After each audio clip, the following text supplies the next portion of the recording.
Into the wild I'll go, and into the wild I am. It's been a while, freedom child, since I left my roots back home. Into the wild I'll go, and into the wild I am.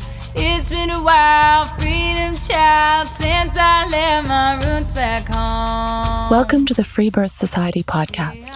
This is a radical space for women who are ready to celebrate their autonomous choices in birth, motherhood, and beyond. Together, we'll learn about wild birth through personal narrative, we'll explore the politics of birth, and we'll analyze everything that relates to our lives as women from a feminist perspective.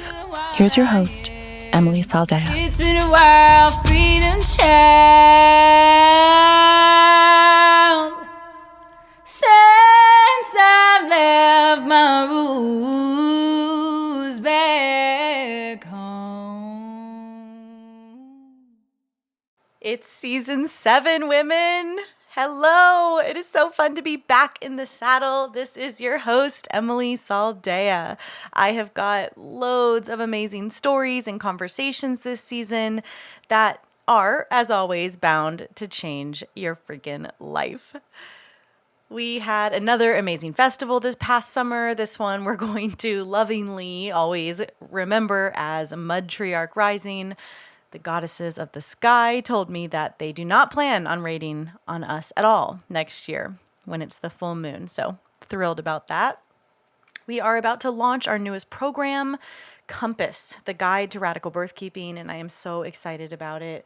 It's a self-study program for all of you birth workers and women out there that want to dip your toe into what RBK is all about, our core philosophies, fundamentals. It's really good. Every video is a full-on mic drop.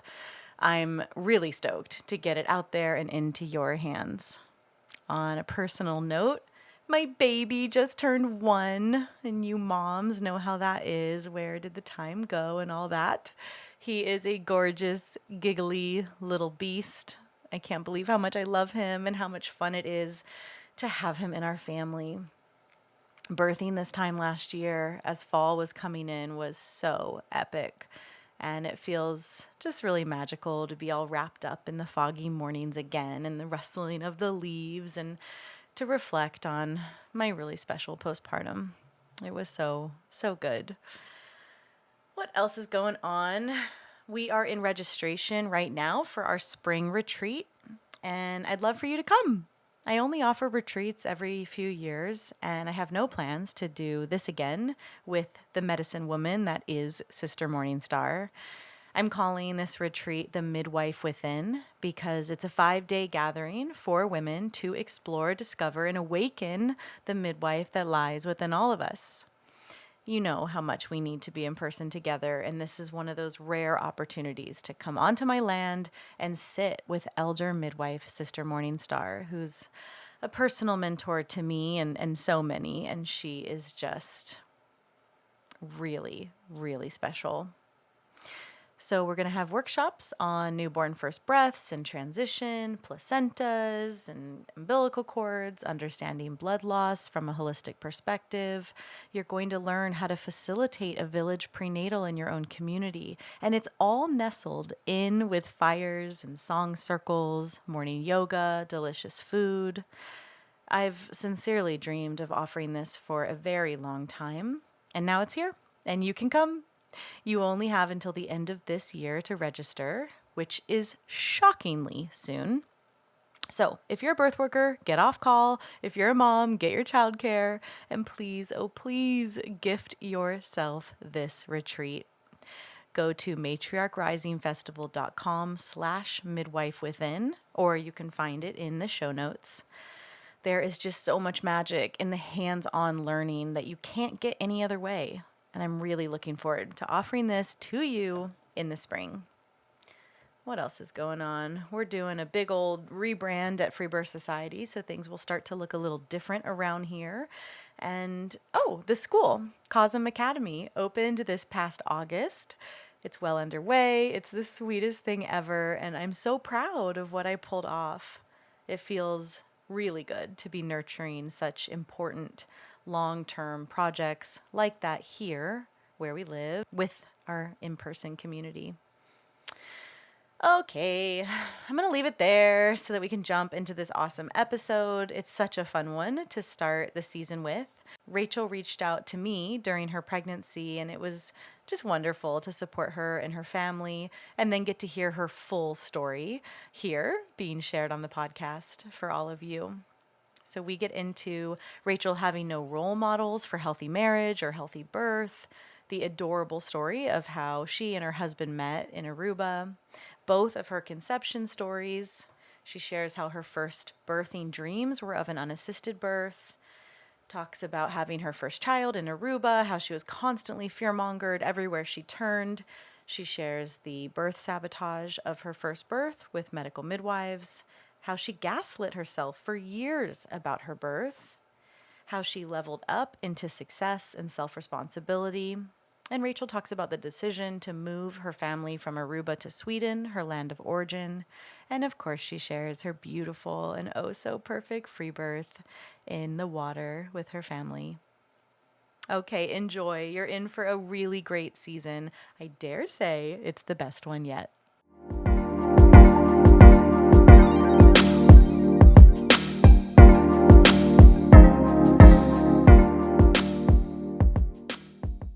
All right, welcome to the show, girlfriend. Hi, so happy to be here. Yeah, it feels really full circle. And I got to connect with you in your pregnancy and support you a little bit and got to hear, little bits and pieces of your journey since. And I'm just so excited to hear the full story today. Yeah, feels like a long time ago we talked about doing this podcast. A baby ago. A baby ago. That's definitely a new expression we should use versus a lifetime ago.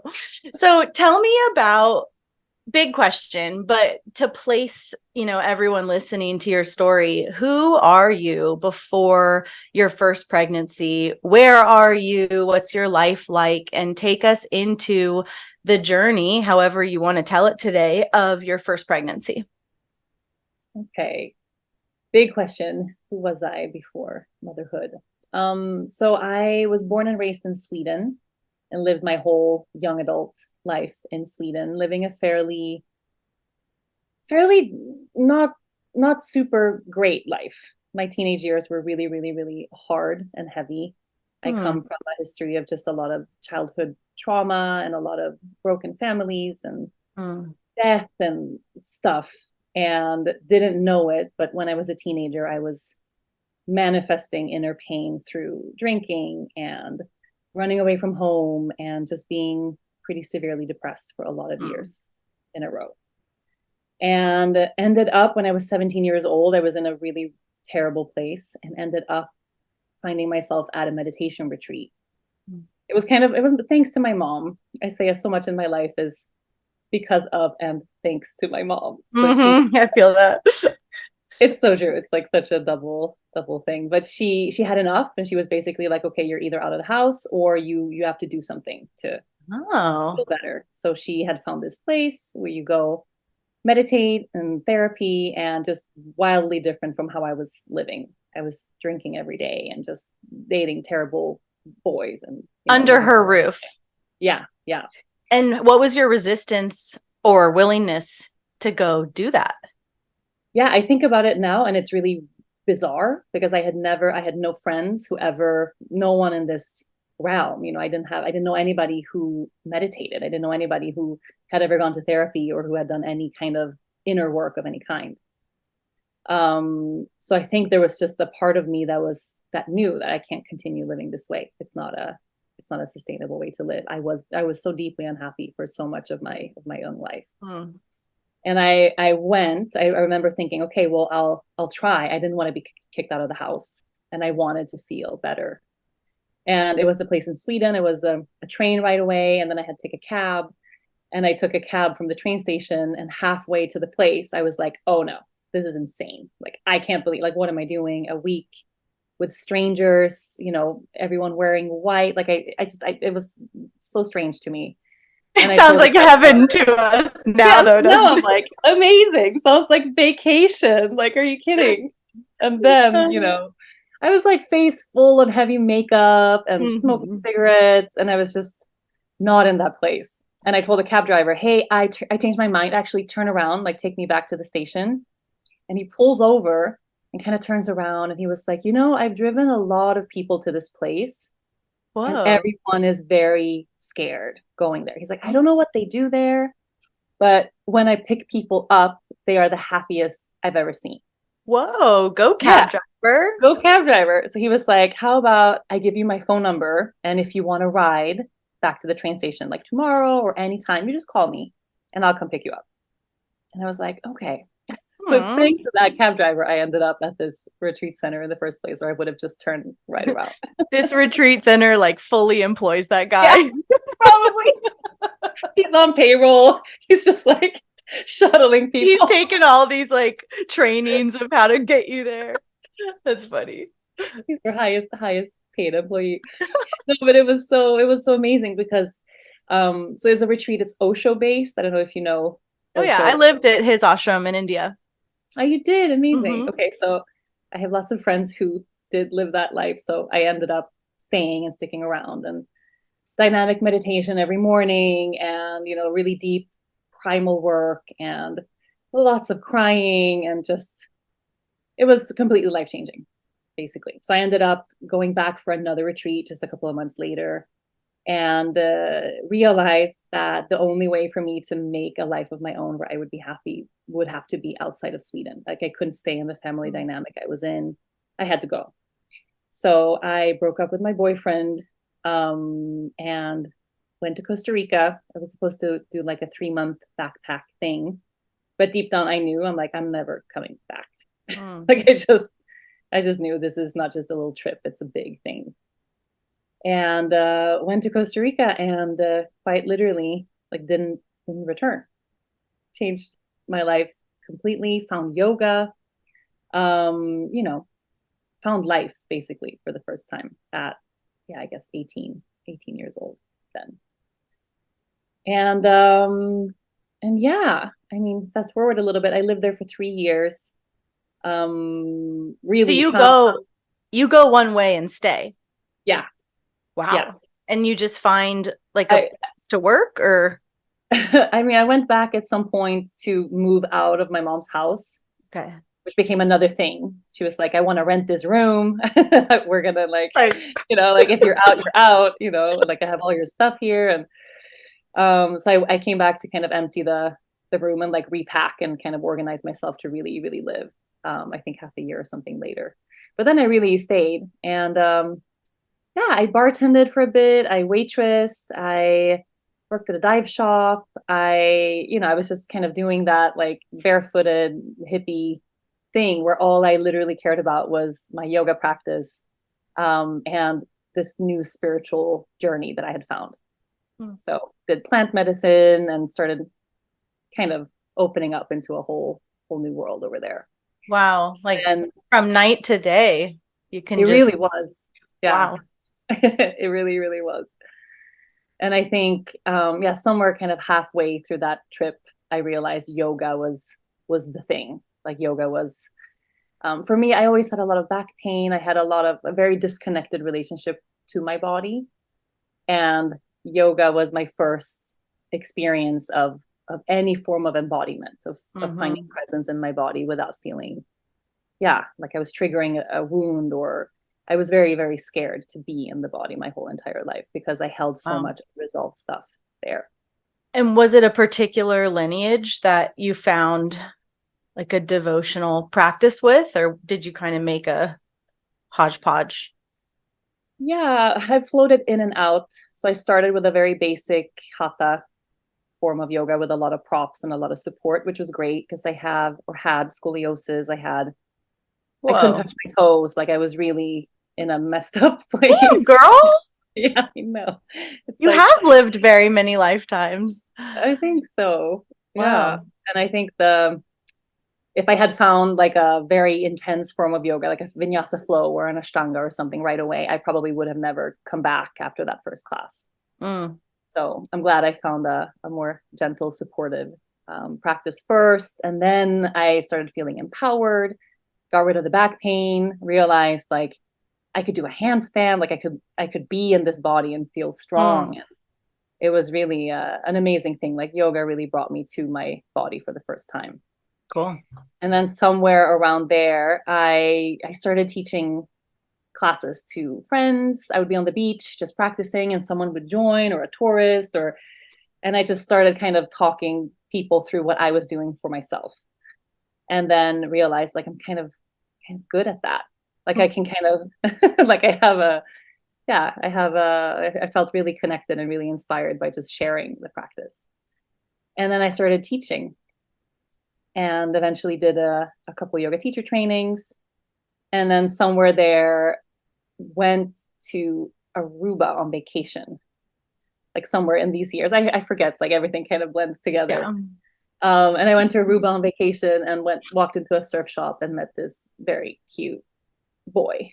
Adorable. Oh my God. In a little surf shop, of course. A little surf shop, of course. And it was Aruba. It was like an island. I was literally there just on vacation, never been before, didn't know anyone. Oh. It's a tiny island in the middle of, the Caribbean. And I met this guy, and we had 5 days or something together. Cute. And I was this very free-spirited, I was so free-spirited. It's like the perfect word for everything I didn't really have roots in one single place. I was just living in Costa Rica, but traveling a ton and wanting to just be happy and teach yoga. That's how you do your 20s, Rachel. Right? I did them right. Yeah, I did you them really right. Props. I'm really glad I didn't do the like college thing. Yeah. Oh yeah, me either. I also would say did my 20s real well. Just like joined a circus, traveled the world, lived in India. Wait, you joined the circus, the actual circus? I was in a circus, for between 8 years or so, like a Burning Man circus. Oh my God. But traveled the world, Anyway. Yeah, when else are you going to do that? Like, that's the thing. It's exactly. So this cute boy in the surf shop, he lives in Aruba, but where is he from? He's Aruban.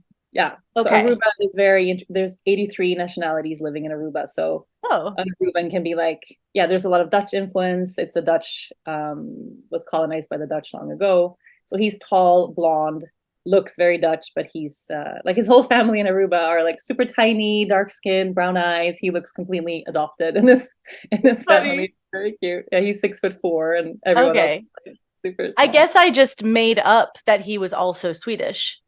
Everyone thinks he's either Dutch or Swedish. Yeah, right. Because he looks that way. Yeah. That's awesome. Okay, so obviously we're talking about your husband. Spoiler alert. Obviously. Yeah, spoiler alert. That was my husband. That's some other hottie that brought you to Aruba. Let's talk about that guy. Surprise. I could have been with that guy. Oh my gosh, this other Aruban. Okay, keep going. No, so we had 5 days together, and I don't know. I think at the time I just thought this is like a little fling. He's super cute. Okay, but like what else could it possibly be? And then I went back to Costa Rica, and I couldn't stop thinking about him, like dreaming about him. Like he just was very present in my mind. And I think 10 days later, I just called out of the blue. This was like pre smartphone time. Like there was a phone booth on the beach I walked to, and I called, and I just said, I've been kind of thinking about you, and maybe I should come back and visit. And he was like, yeah, I've been thinking about you too. And I was like, how about maybe tomorrow? He was like, okay, yeah, tomorrow's great. And I was like, okay. And I just hauled ass in the car with my best friend. She dropped me off at the airport, and I went to visit him, which was supposed to be like a month. I had a month trip. And I remember telling my best friend, I was like, what if he's a psycho killer? Like, what if he's like a serial killer or something? Yeah. And she was like, if he is, he's like a really cute one. So it's like, you'll be fine. And then that trip, I ended up literally not leaving. So I didn't go back to Costa Rica until a year later to get my stuff. Whoa. So that was that, and we kind of built this life in Aruba. How quickly, when you went there to visit, how quickly into that new relationship were you like, I'm staying for real, for real? I think it was kind of unspoken almost right away, like in the first week. And he had just moved out of his mom's house. I was 21, he was 23. In Aruba, you kind of stay at home until you get married. It's kind of common to stay living with your family for a long time. And he had For just both sexes? Yeah. Okay. I mean, earlier for men, but definitely it's common you stay longer. And he was 23. He had just moved out, and it was like a big deal. He had this bachelor pad with his best friend. They had lived there for like a month. Oh, no. And then I show up with my little like backpack, like, hey. The friend's like, great. Oh, he was so pissed. He moved out, I think, a month later or something. Like, he was just out of there so fast. He was the best man at our wedding later, so it cute. turned out fine. But yeah, we built a life there. So he had the surf shop, and I was teaching yoga on the beach, and we had a couple of years of just doing that, just this very mellow, grounded surfing, getting puppies, just doing that kind of thing. And then at some point, social media happened. At some point, I started working for a hotel. I created my own position with this hotel there, where I became the yoga director of the hotel, just bringing in teachers for teacher trainings and retreats. And I started using Facebook for the hotel to market the classes that I had. And then Instagram came along, and I got an account, and I was like randomly picking a name, like what to do on Instagram. And I picked YogaGirl because I did a lot of yoga. Like, that was that. It's very very literal. Very literal. It turned out to be a good choice of name. Like, later, but this was really early. I mean, this was 2012, so this was back in the day where like you had those 6 filters, and there's like a little border on your photos, and no one was using Instagram really for marketing, or you couldn't. It was very early, and I would share like breakfasts and puppies and just my life, and then every time I shared something yoga related, I realized I just got a lot of questions and a lot of response, and people were asking about poses and things. So little by little, I started just sharing yoga centered content, and the account just exploded, like really, really quickly. Wow. I mean, it's 10 years ago, more. feels like longer. It was a very innocent time to be on social media. Like, it was very peaceful, and so that different. winds up shaping so much of your success, I would imagine. Yeah. I mean, for sure. If it wasn't for that, I was literally on an island, Right. So if I had what a time to be alive. Yeah, to be alive. Right. I mean, so back then, if I had 15 people come to a class, I would go home and like, biggest class of my life. 15 people showed up. Holy shit. Oh my God. And then I started traveling to, I think the first class I ever taught off the island, we went to a surf expo in Florida. So my husband would go every year to big expo for surfing. And someone asked like, oh, you're here. Like, could you teach a class somewhere? And I was like, how would I do that? Like, I Googled yoga studio, how to, like, I had no idea, didn't know anybody. And I remember everyone I emailed was like, who are you? Yeah, like, sure. No, like, who's your teacher? Like, where you come from? Where else? You're just like so random. Aruba, And then some little studio in a suburb somewhere was like, yeah, we're closed on Sunday. So if you want to do a class on Sunday, you totally can. So just, how are you going to market that? And I was like, I'm going to use Instagram. And they were like, what is Instagram? Cool. And then I got there, and there was a line out the door. It was crazy. It was the biggest class I ever had. What a feeling that must have been. Did you shit your pants? We had Chipotle for some reason. It was my first and only Chipotle experience. Like, actually, yes, the story does go. Yes, I did shit my pants in the middle of class. That's how you wind up going viral. Like, no one actually knows that part of your story. It could have happened. But it was my first time ever eating that. Dennis was so excited to have Chipotle. And I remember like seeing the line. I went back to the car. I'm like, I'm going to vomit. Like, what am I going to do with these people? Why are they here? Like, why? But yeah. And then from there on, it just kind of grew, and I was able to make that my life. And I'm really grateful. It's fun to look back at this, Right? Yeah. Oh, that studio. That's so cool. Yeah, it's fun. I wish I could go back there. Like those classes back then were so much fun. And we ended up doing that, just like living on the road, going from place to place, just teaching, just to travel, just to experience Oh. places. And it's how I made a living for a few years. Yeah. How many years were you guys together before you get pregnant? 6, 7, 7. Nice. Yeah, I had her, I was 28. We met when I was 20, 21. Yeah. That's So nice. yeah, we really had a life. I'm happy that we got to have Hmm. just like alone that whole season together. And create a long-term foundation, Yeah, yeah. And I you always know? knew I wanted babies. I was always the kind of person, like I wasn't so into getting married. I wasn't, Same. everyone in my family, including grandparents on both sides, are divorced and Whoa. divorced in like kind of like a not a great way. So I didn't have any role models in terms of just marriage working out. So I always told Dennis, like, I want a bunch of babies. I want at least like 4 or 5, but I don't really think we need to get married or do that Hmm. whole thing. And then he asked me to marry me just kind of out of the blue. And I almost said no, He's like, yeah, yeah, totally, but maybe. but let's do it anyway. That's cute. Yeah. So you Yeah. said And yes. I said yes. Yes, I did say yes. Yeah. And You know, I refused to legally marry my husband until last year. what? Congratulations. Wait, are you a newlywed? Are you a newlywed? I guess technically. I mean, we had a wedding 10 years ago. Like we had a whole like a wedding and a ceremony and, married each other spiritually in front of our community, which was what I cared about. And we changed our last name, we made up our last name and all this, cool stuff. But it wasn't until last year that I was actually willing To actually do it. Like, to do the not legal thing. now you're locked in. Like you weren't before. You could Yeah. always escape. Not like you have a Yeah. bunch of Well, I had a lot of, I mean, similar to what you just said. Yeah, I saw a lot of divorce, but also I had a lot of resistance to the legal, contract of marriage and how that doesn't serve me, Mhm. and how that serves the owner, right? The male. Oh, yeah. It depends But on where you now, are. Yeah. exactly. And now our life has changed where we own real estate and there's like a whole different situation and assessment.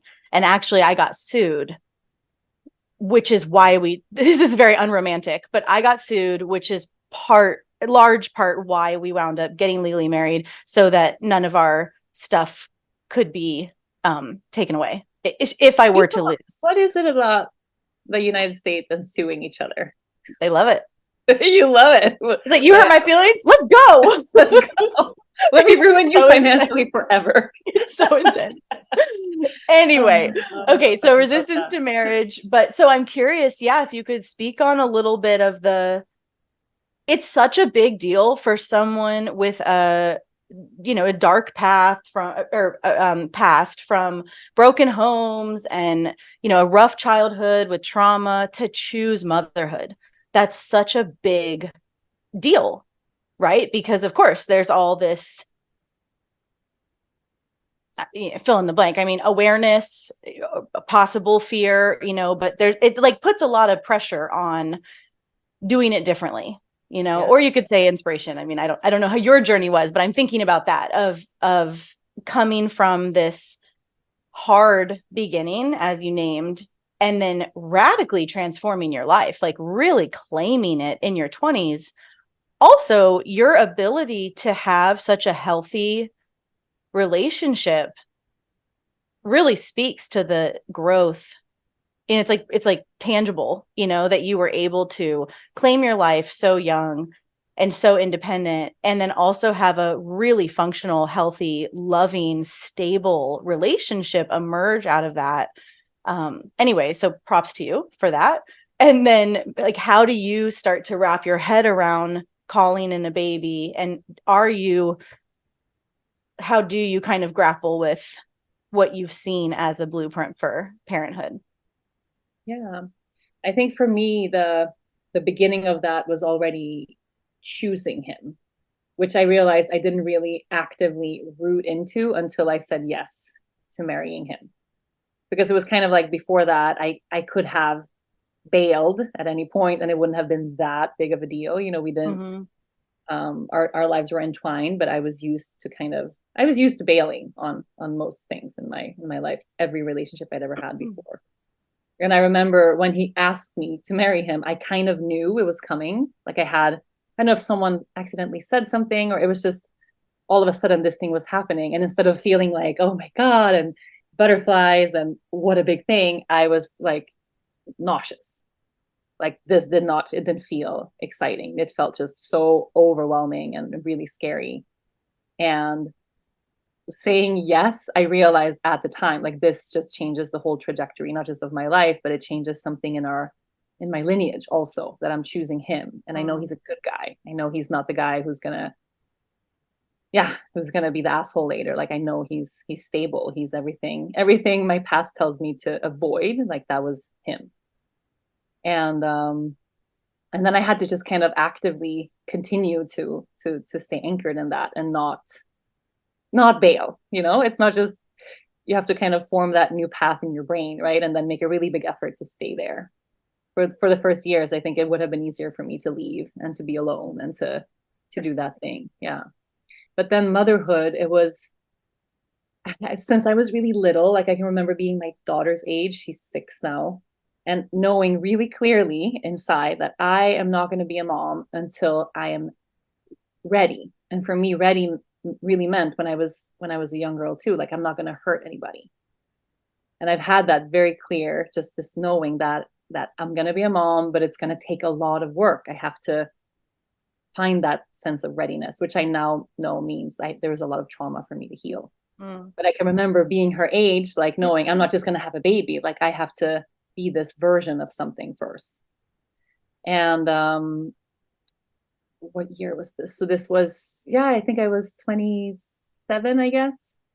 I went on another big transformative, like therapeutic retreat. I don't know if you've ever heard of Path of Love. It's also Osho rooted. No. So it's like an Osho retreat, but it's very hard. Like it's so intense, so deep. So, I don't know how to describe it. It's basically like an Osho based week, but it's,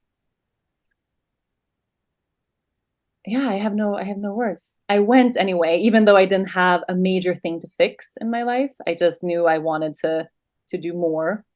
And on this retreat had this major epiphany that I wanted to have a baby, but I hadn't consciously thought about that. I hadn't had the conversation with Dennis, like maybe now is the time, but that I really wanted to have a baby. I really wanted to be a mother, but I was absolutely terrified that I would become a version of my mother, or that I would somehow traumatize my children the way I experienced a lot of trauma when I was little. And that whole week ended up being this major transformation for me to kind of let go of maidenhood and step into motherhood, even though I wasn't pregnant yet. And my one big epiphany after that week was, I want to be a mom. And I came home, and when you come home from something really transformational, how it's like you're seeing the person you love for the first time. It's like so special. We drove to the other side of the island, had sex on the beach, which we like, sounds very cliche. Like it's not something we would do. Like Aruba is like a very busy, it's not like Costa Rica where there's like quiet beaches everywhere. Yeah. No, Aruba's tiny and people are everywhere. And we had this very intimate, beautiful moment on the beach. And then driving in the car on the way home, Dennis grabbed my hand and he was like, I think we're pregnant. And I was like, are you out of your mind? Like, you're crazy. Why would you say that? He's like, I think so. And he kept making little jokes for the next couple of weeks. So like when we have the baby, and I'm like, can you stop talking? Like obviously, like it was, I had my period like the day before. It was like not at all a time where, yeah. And then a couple of weeks later, my period never came. And he was like, I told you. And I'm like, no. And then another week, and I'm like, shit. Wow. So it's funny, like he really knew, and I had to catch up a little bit. But yeah, and then we were pregnant. And what's it like to be pregnant in Aruba? What do you choose for your support, and anything else about the pregnancy that you want to speak to of the work of it. Obviously we're going to get into the birth story, but again, it's just such a big deal to come from trauma and be so aware of that. And what does that look like for you in your pregnancy? Are you enjoying your pregnancy? Is it hard? Yeah. I mean, at the time we were building our yoga studio. So we were in the middle of birthing this huge project while I was pregnant. So it was kind of like we were growing something major in a lot of areas of life. And I remember the very first birth video I ever watched in my life. It was after I was pregnant. And I had only heard, like so many of us, just really horrifying stories about birth my whole life. Like my mom had 4 children, 4 highly traumatic hospital births. In each instance, either baby almost died or she almost died or something really crazy happened. And she really, of course, because she comes from that, but has told me my whole life, like, just, watch out. Like this terrible thing is going to come, and it's really the worst thing that could ever happen to someone, and it's so scary. That's such an intense thing to be told. I mean, so many women are told that, but I know. And I think now, because we've talked about it so much now since I chose such a different path, like she still to this day doesn't really have any other way of speaking about it. And I tried to inquire, like, and it's just, it's such a big thing. But I was really scared to give birth because I knew it chances of it being terrible or traumatic was really high, because that's what I was told. But then I got pregnant, and the very first birth video I ever watched was a video of a free birth, but I didn't know at the time. It was like in the deep layers of the internet somewhere, but it was this video it was a stagnant, like stationary camera in the corner of a room.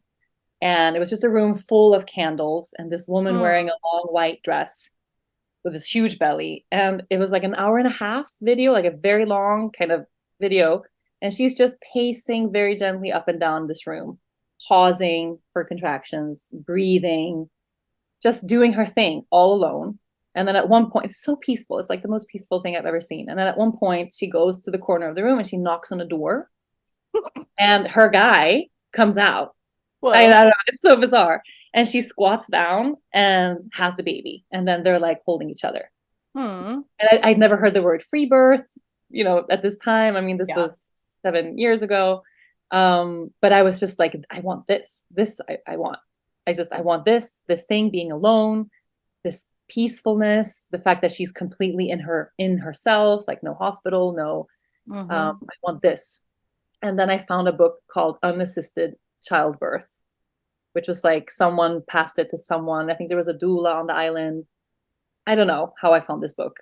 And then went to one of my first prenatal things, which was a yoga related prenatal. Like it was supposed to be this very grounded, here's like preparation for birth, some breath work kind of stuff. And then this woman who was leading that workshop, who's a very, very sweet person, asked, how do you want to give birth? And I said, well, I saw this video and I really would like to birth like at home and maybe alone. And she goes, oh, I did that when I was a teenager, and I tore from my anus to my shut the up, shoulders. Yeah. And it was the worst experience ever. And I was just like an adamant teenager, and I would not recommend it again. And I haven't had memory of this until very recently, that was my first ever like vision of birth. And then I had it kind of crushed. Like, right away. Yeah.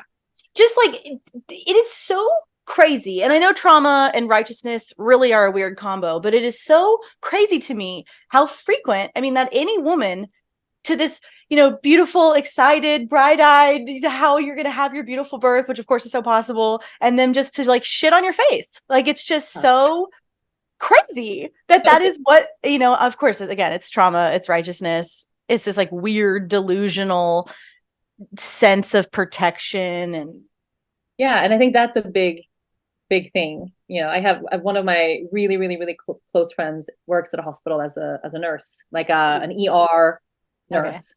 And she called me when I was pregnant to tell me the story of a horrible birth that went horribly wrong.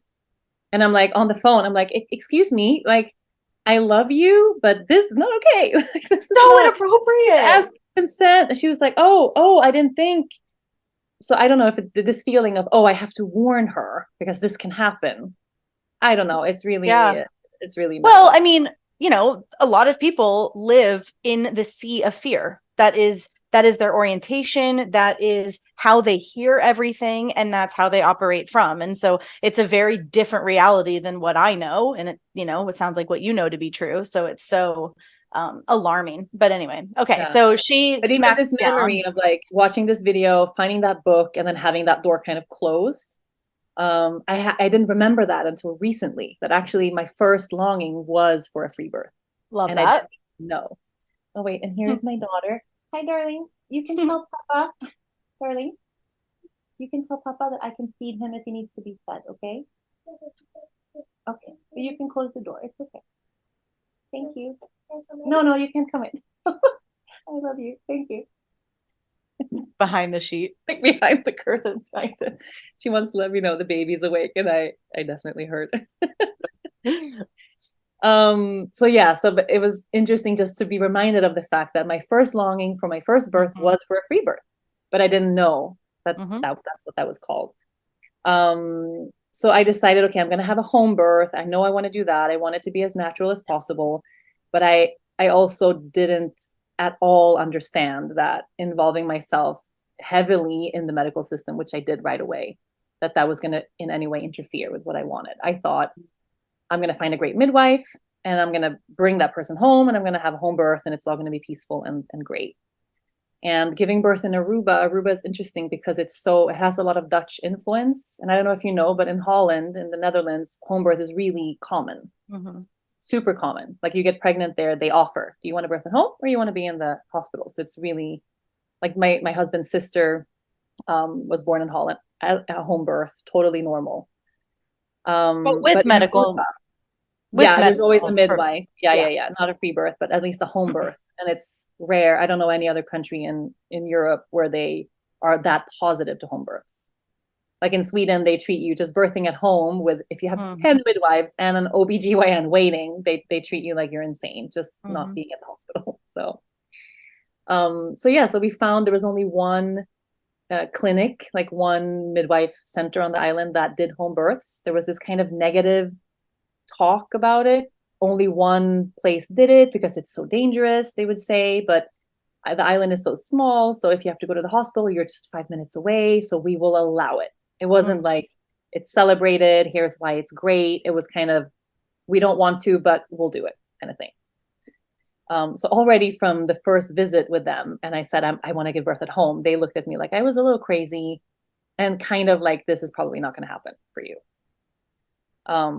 And I just took that as like, oh, but I'm used to fighting for what I want. And, I was positive and this is going to be great. But looking back now, every step of the way, it was like I was climbing a mountain that, with everything stacked against me. And you didn't know how it works. Right. It was my Like, first time. Yeah. of course. Well, and this is such a common, story because they ultimately did agree, though there were obviously red flags, they did agree to the thing that you asked for, though they never were going to actually provide that, right? So Right. it's like trickery. But I was thinking about how you said that video, you didn't have the language for free birth yet. And I think there's something kind of, important for all of us to remember that like all you were watching was just a normal birth. Like the only reason we have to have words like free birth and unassisted birth and all of these tracks is because of how co-opted it's all become. Because really, I'm sure that woman birthing didn't call it a free birth either. She just Right. gave birth and threw her camera on. And it's in our nature to orient towards that. I don't think most new moms are laying around excited about their legs in stirrups with strangers, inserting, instruments into their bodies. They think they have to have that. But the things we fantasize about is like that video. Like that is our orientation to nature, right? Yeah. No, I think about that a lot. It's kind of like calling food organic food. Exactly. It's the same. No, same thing. But I still think I thought all throughout the pregnancy, I was so convinced that this is going to happen at home. Mm-hmm. And I read every, spiritual midwifery. I read every natural birth kind of book. I think I did that, like, if I'm going to research my way to this birth at home, where I read 17 books and watched a bunch of, home births online, and all throughout was going to every appointment because I really just thought I had to do that. It never occurred to me that I maybe shouldn't have, or maybe could have opted out. It was just, this is what you do. Yeah. Kind of thing. And it was also exciting, like first ultrasound and seeing the baby and all of these things. But then already at, let me see, week 36, I think it was week 36, they started talking to me about how abnormally big my belly was. And it looks like so rude, but kind of like, ooh, this belly is so huge. The baby's already so huge. You could give birth at any moment. Okay. So from week 36, I was like, oh my God, I'm going to go into labor any moment. Like this, I was trying to take it easy, to like not go into labor too soon. Because they kept saying this belly is so big, this baby is so big. Oh my God. And all the while, every appointment, they would nudge me to go to the hospital, why it's better at the hospital, why it's safer at the hospital, even though they knew what I wanted was a home birth. And then, the due date came and went. And I think the day after, they were like, okay, so when are we planning this induction at the hospital, kind of thing. And I just said, that's the last thing I want. Like, I really don't care what happens. I'm not going. Like, that's not going to happen. And then one of the midwives, there was 3 at the center, was like, okay, well, I won't deliver you anymore at home since you're, so irresponsible. You're 40 weeks plus 1 day, bye-bye. So there was 2 left. Yeah. And then a couple of days passed, and then the second midwife was like, yeah, I don't feel comfortable delivering you or being there with you at home, so it's going to be at the hospital. There was only 1 left. And then this woman was like, I can give you to 42 weeks, but if you go past, I won't feel comfortable with this, then you have to go to the hospital. So from week 40, it was like I was racing against some imaginary, this clock of, if I don't have the baby now, I'm going to be like strapped to a bed and medicated, and I'm going to have everything I don't want to have happen because I have to. It's that, or I'm left. So stressful. And I was doing, every single thing, all those things that don't work, like going for crazy long walks and eating spicy food and eating pineapple. I was having sex like twice a day. I mean, just trying to force this poor baby out of my life, basically. I mean, I look at it now, like it was really crazy. But there was this internal feeling of pressure that was just heartbreaking. I mean, I can laugh. It's not even really internal, it's external. Yeah, of course. Really, like everything in your surroundings is literally threatening you towards violence. Yeah. That's so hardcore. And women deal with this literally all over the world every day, but this is it. This is how most women end their pregnancies in the system, is under enormous threat in these impossible, like, it's the opposite, of course, of what you need to go into labor. And so how is this affecting your psyche? Are you freaking out? I was sitting in meditation for abnormal amounts of time every day. I mean, I was like trying to find some sense of groundedness there, which was just really, really hard to find. Crying a lot, feeling like something's wrong with my body, feeling like I'm like the baby, like they had told me so much that the baby was so big that probably your body can't handle it. Like, you're so slender. And then, I'm almost 5'9". My husband's 6'4". Like, we're big people. I was 9.5 pounds when I was born. Like, and in Aruba, the babies are so small. They really are. Like, average babies are very, very, very small there. So they think that anything over 4 kilos, which I guess is 8.5 pounds or something, is abnormal. Like, they think that because that's what they see at the hospitals there. So final days of pregnancy was just, I remember I had to go for my I went for my final ultrasound, where they said, this is the ultrasound that decides whether or not you have to be induced. Oh my God. And by then I was like, okay, can you tell me please what it is you're looking for here? Like, what is this ultrasound going to determine? And then they said, well, we're looking at the amount of fluid, that you have enough fluid left in your womb. We're looking at the health of the umbilical cord, checking the baby's heart rate, and maybe something else. I can't remember. And I said, okay, so if all those things are okay, I'm still good to birth at home, right? And then this woman was like, yes, but all these things have to be okay. And then I did the ultrasound and everything was great. Check, check, check. Great fluids, great umbilical cord. Baby's doing great, moving, everything is fine. And then she turns to her computer and goes, so you're going to be induced tomorrow at 8:00, and starts telling me They're what like to robots. do in preparation for that.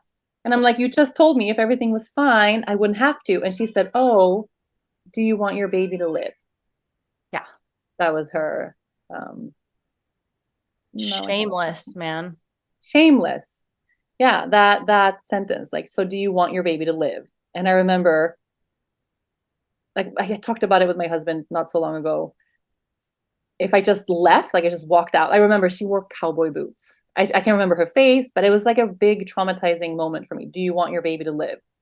Because that sentence I would replay during labor later. Like, it was really ingrained that this person of authority who knows so much, who knows much more than me about birth, is telling me if I don't get induced tomorrow, I'm basically putting a death sentence on my baby. And I had to sit with that and chose to still birth at home, or try to birth at home. Anyway. Yeah, crazy. Do you want to take a break to check in with him? It's quiet now, but I don't know if it's because he went outside or because baby. Well, he knows that he can interrupt us, right? You can come in for me to feed. Okay, no problem. Okay, well, now he knows if he doesn't. So yeah, so that was that. And then week 42 came. It was like the day of week 42. It was like the last day I had with this final midwife to allow me to birth at home. And 4 a.m, labor started. My God. And thank God. And I remember feeling like, oh my God, what if this is not it? Right. Mm-hmm. So it wasn't like I could just relax and kind of let that process run its course. It was kind of like, oh, I have to force this process now to really be the real deal. Otherwise, I'm going to have to go to the hospital. So I think we had sex that morning just to try to, because we'd heard that that's going to, yeah. And I was like, I mean, it was kind of, I remember it was like a sweet morning. It wasn't like a bad thing or anything, but it wasn't like a romantic thing that happened. It was really, let's make sure labor really happens today kind of thing. If only it worked that way. Yeah, if only it worked that way. Just like nudge this baby out. But that feeling of pressure, that feeling of stress, that feeling of it has to happen now, hurry up. That was the energy that lasted throughout the whole process of labor with her. Like, I was just running against the clock. Even contractions were like, they have to happen faster. They have to happen sooner. Like, I really have to, at no point could I just relax and surrender to the fact that this process has started. Everything is going well.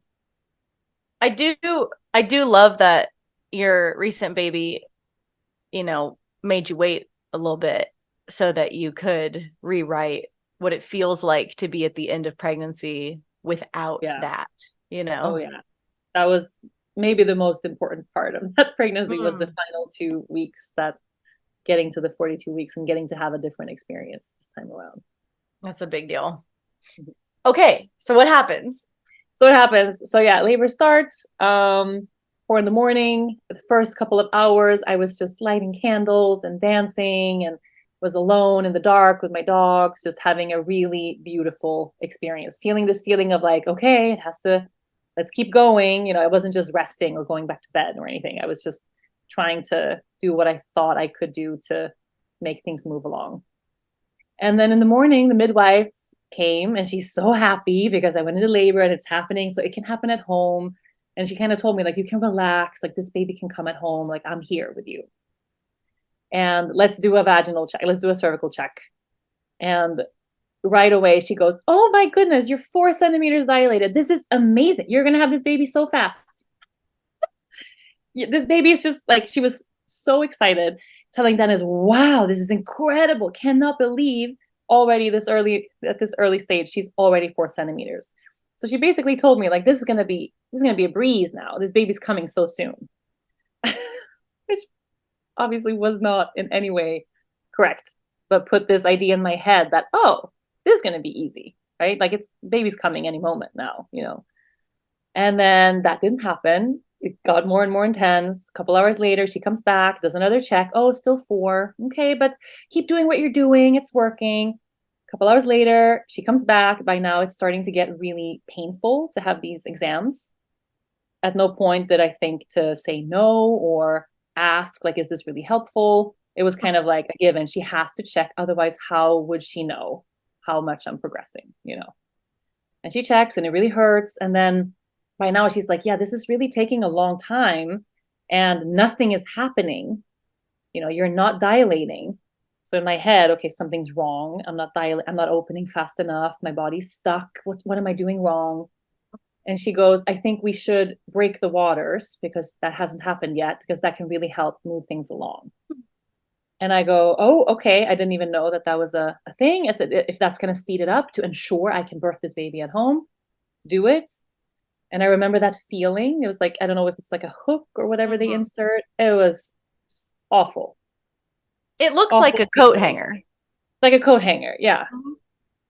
Awful feeling. And a kind of a feeling like it took some force, like that sac was not ready to be ruptured.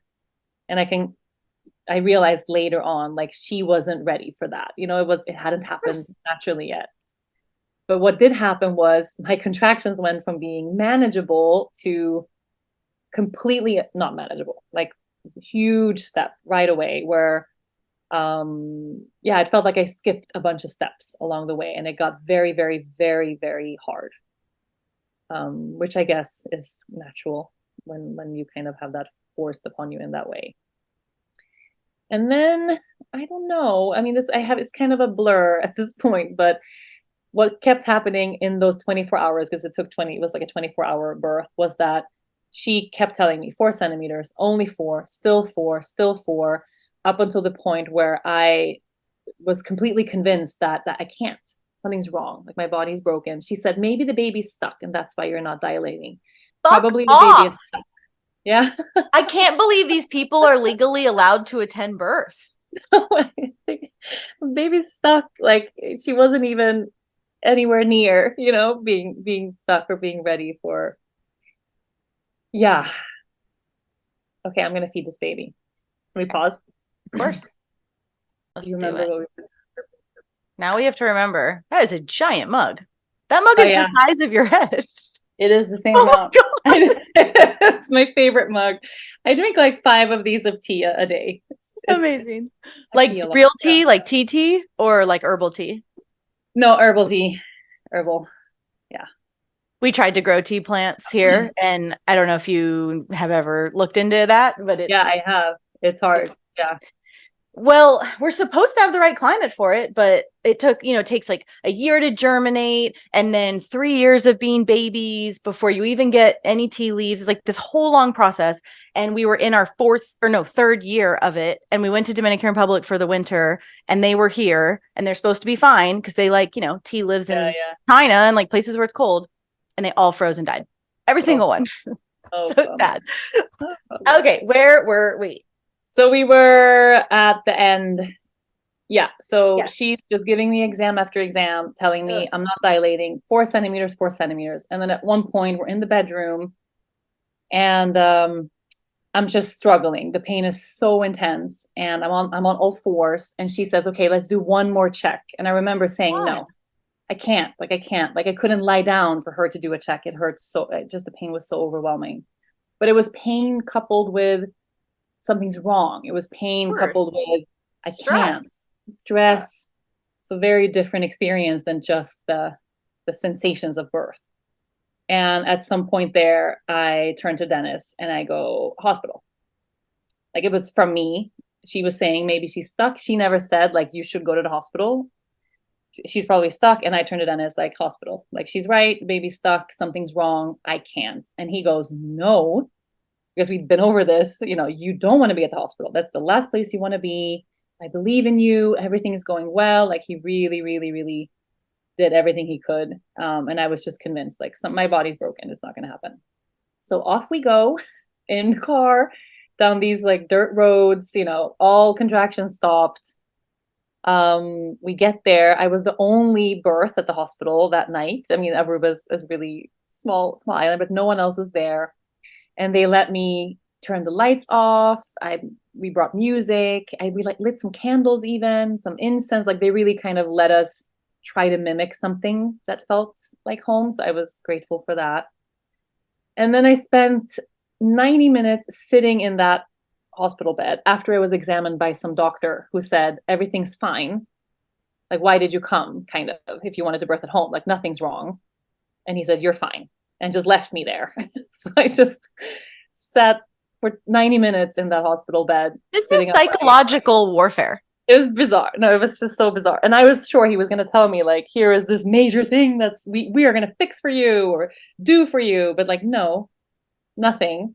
And then 90 minutes later, she comes for another check and like, oh, 9 centimeters. And I was like, oh, guess we could have, I don't know. Like, it was almost laughable at that point. And then I just remember going back into like a very peaceful place, because now I was like, okay, I'm at the hospital now. This is supposed to be the safe place. I did what everyone wanted me to do. If my body can't do it, this is where they're supposed to be able to do it for me. Like, I don't know. It was some sort of like bizarre acceptance.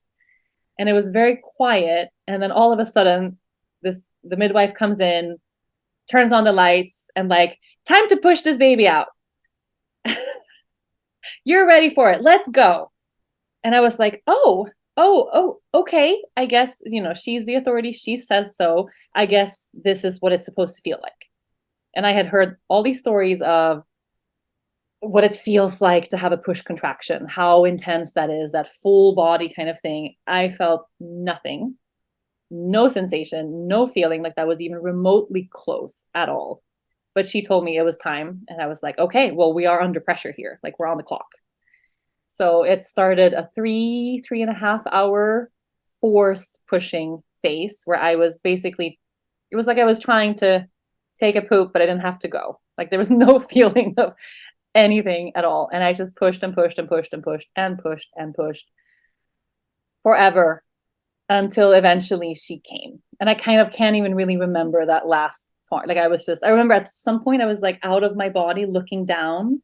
I think I just kind of gave up. I don't know. It was so awful, so hard. And then there she was. And God. She made this little noise and she cried and she was on my chest and I forgot everything that was not great. And, like, I had my baby and everything was wonderful. But they cut the cord so fast, which I didn't even realize that was, that it was really, really quick. We took her away to weigh her and did all the things I didn't want to have them do, basically, happen. And then it was like a couple weeks later, Dennis randomly said, I think did they give her a shot? And I was like, what? What are you talking about? He's like, I don't know. I can't, they did something. So it was just like that feeling, like I just lost all control of my baby. They did what they did, even though the midwife knew exactly what I wanted. Yeah. And, was the midwife in the room with you? Yeah. So did you, how does that kind of directed forced pushing affect your pelvic floor? Oh, it destroyed my pelvic floor. And I didn't know until now. It took my second baby, which I didn't have to push out. Yeah, we'll get to that. But I've realized now just how absolutely weak my pelvic floor is from that birth, not from having 2 babies or anything like that, but from then. Right. And that's an important distinction to make, right? Because physiological birth shouldn't blow out your pelvic floor. Right. But abusive, torturous, on your back, forced, unphysiological pushing, of course. Of course does. Yeah. How could it not? No. So who are you in those early weeks? Like, okay, so you don't have the home birth. You have this perfect baby. Like, how do you integrate all of that? I mean, the first thing that happened was that they at the hospital, they brought us to this kind of room, like where you go after, I guess. And the They kind of wheeled me and the baby in, and then they go, okay, well, now you say bye-bye to your husband and he can come back for visiting hours at 9 o'clock. And I was Whoa. like, what? What are you talking about? So they have a rule at the hospital, only mothers of the birthing mother is allowed. I mean, this shit, you can't make it Well, up. old school. Old school. So no dads allowed. And I just remember saying, okay, well, we'll go home then. Like I had a baby 40 minutes ago, but we're going home. Like we're fine. And it became a whole thing. My husband's mom works at the hospital, so he had to call her, wake her up so she could call the head of the hospital to let us pay for a room to stay. It was like the most fucked up thing. And then we get to this room, and then a nurse comes in and she goes, oh my goodness, this baby is so abnormally big. This is a diabetic baby. The blood sugar is not right with this baby. You cannot go home. You have to stay for observation 24 hours. And I go, like, there's nothing wrong with this baby. Like, she's a perfect baby. And they explain they're going to have to prick her with some kind of needle every so-and-so hour in the bottom of her foot to check her blood sugar levels. And they do that for 24 hours. And at this point, I'm like getting out of bed, just like packing my stuff. Like, this is not. And then the nurse said, okay, well, let's bring the pediatrician in so that he can make an assessment. And then we had to wait an hour. Oh my God. And then this guy comes in, this Dutch older man, and he walks in and he picks up the chart and he looks at the nurse and he looks at me and Dennis, and he's like, this baby is big, but these people are big. It's fine. You can go home. I'm like, okay, thank you for letting me go home. It's like, I'm going to be stuck here. But I think I had to really quickly kind of process this birth as everything was fine. No one died. Baby wasn't too big. Baby didn't get stuck. I didn't tear massively. I didn't have a major thing happen. And it's very important for me that this birth is a positive birth. So I rewrite the story very, very quickly and say, like, it had to happen this way. For me, ending up at the hospital was like a form of letting go of control. And that's what I had to do. I gaslit myself very intensely so that I could convince myself that this was very healing, very positive. And to your, credit, that is a survival strategy. Right. Like, that makes sense. Mm-hmm. This is what we do. This is what women do. It's you have to survive now. You have to love this baby. You have to get back to your life. And so it is a survival strategy. It's in some ways like actually very intellectual and adaptive to lie to yourself. It is, so that you can make it through those. I mean, I don't think I could have ever processed the trauma of that. And also the pregnancy, there was so much that happened then, and care for this tiny baby and step into this new role and new life and everything at the same time. So I realize now that I kind of put all of that away and just in waiting for a second pregnancy, in waiting to get to do it differently next time around. When did you realize, how far into your mothering did you realize that you had created all this cognitive dissonance around her birth? It took getting pregnant again. Oh, wow. Okay. Yeah. I had if anyone ever asked, how was that labor? Oh, I wanted to birth at home. I couldn't because she was a little stuck. Like, that was the story I would tell. Oh. But it was good that I was at the hospital because I got to let go. I got to surrender. There was no intervention. It was still a vaginal birth. There was no medication. There was no stuff. But, there was a million interventions, and there was so much was fear-mongered and coerced and terrible. And how did she get unstuck at the hospital? I don't know. How that just happened. Magic. Hospital magic. Like fairy dust or something. No, but it took getting pregnant again. And I also didn't realize until I got pregnant now, which is 6 years later. Our daughter's 6 years old now. It's a long time to wait. Was that I was nervous to be pregnant again. And a lot of that was not having unpacked everything that happened in that first pregnancy and that first birth. Yeah. And when you're learning how to be a mom with her, is some part of you like, do you know that you'll have more children, or is there, because a lot of women that go through this kind of stuff and then they'll like swear it off. They'll be like, I'm just not up for that. Like, I'm not fit for that. Where did you land? Yeah, I did that. I said, we're great. Like having one baby is a lot of babies. So, and I always wanted like 4 or 5. I wanted a bunch, Right, I you know, and I remember. was like, no, one is good. And I also had we had a hectic lifestyle. We had a lot of other projects. It was very, very busy, Yeah. but I will never know. Like if that birth was empowered, unassisted, if it happened the way I wanted it to happen, maybe we would have had, you know, Mm. 2 babies in between these two. It's impossible for me to know. I mean, mine was great and I waited 5 years. Yeah, I'm glad. It's nice to have a newborn and a 6 year old. That's like a Oh really good my fit. God. It's great. Highly recommend. Highly She's recommend. like running 10 the out of potty 10. over and grabbing the diapers and like helping put Totally him to sleep. And amazing. No, yeah. it is amazing. It is amazing. So then how do we how do we summarize the next 5 years for you? Like what needs to be said to then move into your choice to get pregnant again when you do?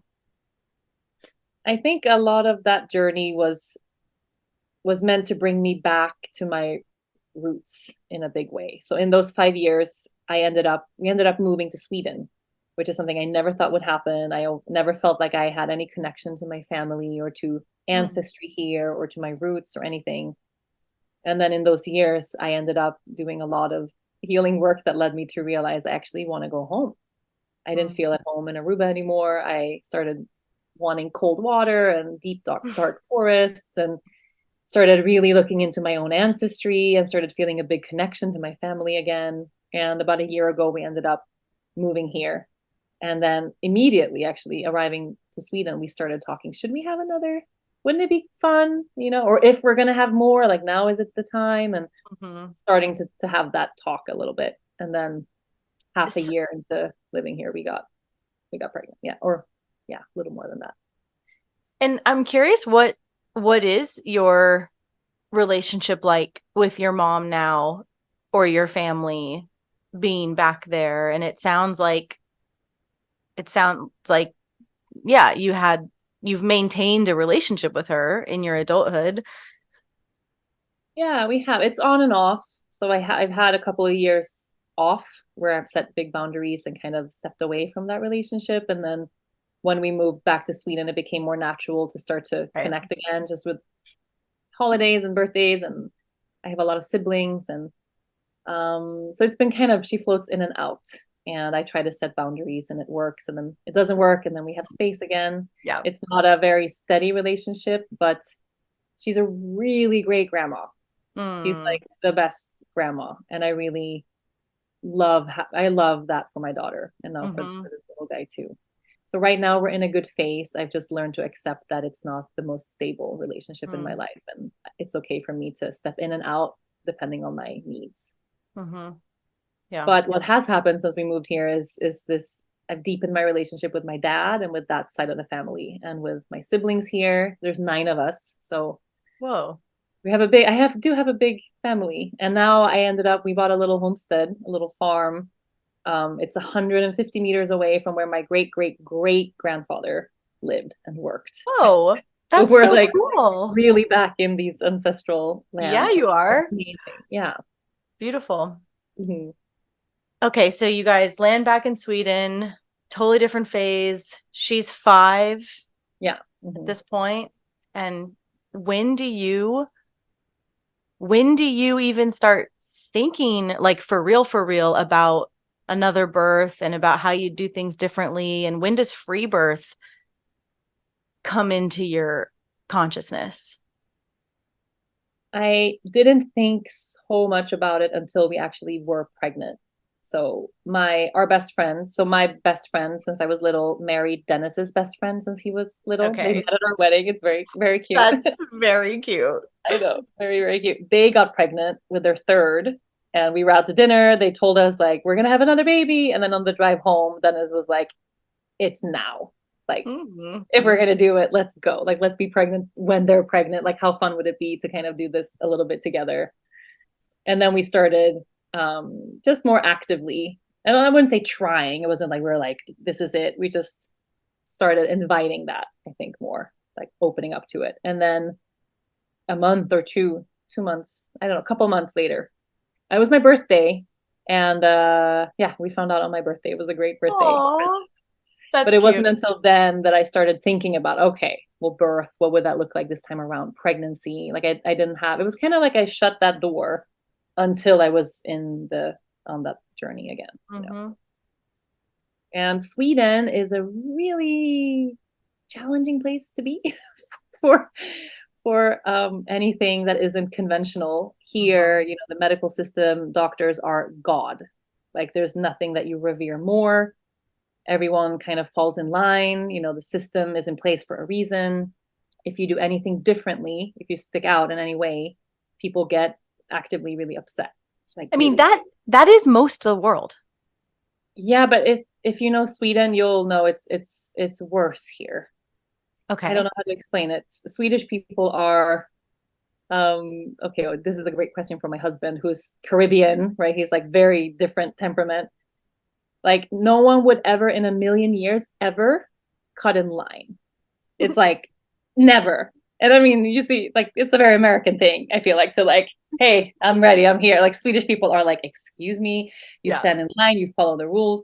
If you board a bus, if you get on the bus, everyone is sitting as far away from each other as they humanly possibly can. Whereas, like where Dennis is from, if there's one person on the bus, you go sit next to that person to talk to them, you know? And if you do that in Sweden, they're like serial killer, Right, rapist. right. Like, people are very in the, you know, Mm-hmm. it's cold and dark and you're in your own houses. It's people are more isolated and less Mm-hmm. in community here Mm-hmm. and more trusting of the system is what holds everything together kind of thing. So here there are no birth Fun. centers. Fun, great choice. Super You fun. can't homeschool here. Homeschooling is illegal here. Whoa. Yeah, That France is level. doing that too. It's hard, yeah. Okay. So super So controlling and everyone loves it. super controlling and everyone loves it. There's no birth centers here at all because there's a law against it. So there's no option really. Mhm. You know, home birth is like it costs money. In here we have universal health care. Everything is free. You have to pay like $4,000 for a home birth, and there's only 6 midwives that will attend a home birth in all of Stockholm region, which is like 2 million people live here. So it's Mhm. near impossible, and you have to be really privileged to be able to afford and do a home birth here. And I know Well, not a $4,000 sounds like nothing for like an American who pays so much to give birth in the system, but here yeah. that's a big deal because everything is free. Yeah, or it's Mhm. part of you know we pay taxes that give us that. Yeah. Mhm. Yeah. Well, home birth is free. Medical midwives in the system Yeah, are what costs exactly. Yeah. the monies. Okay. So, yeah, take us into what you discover about yourself.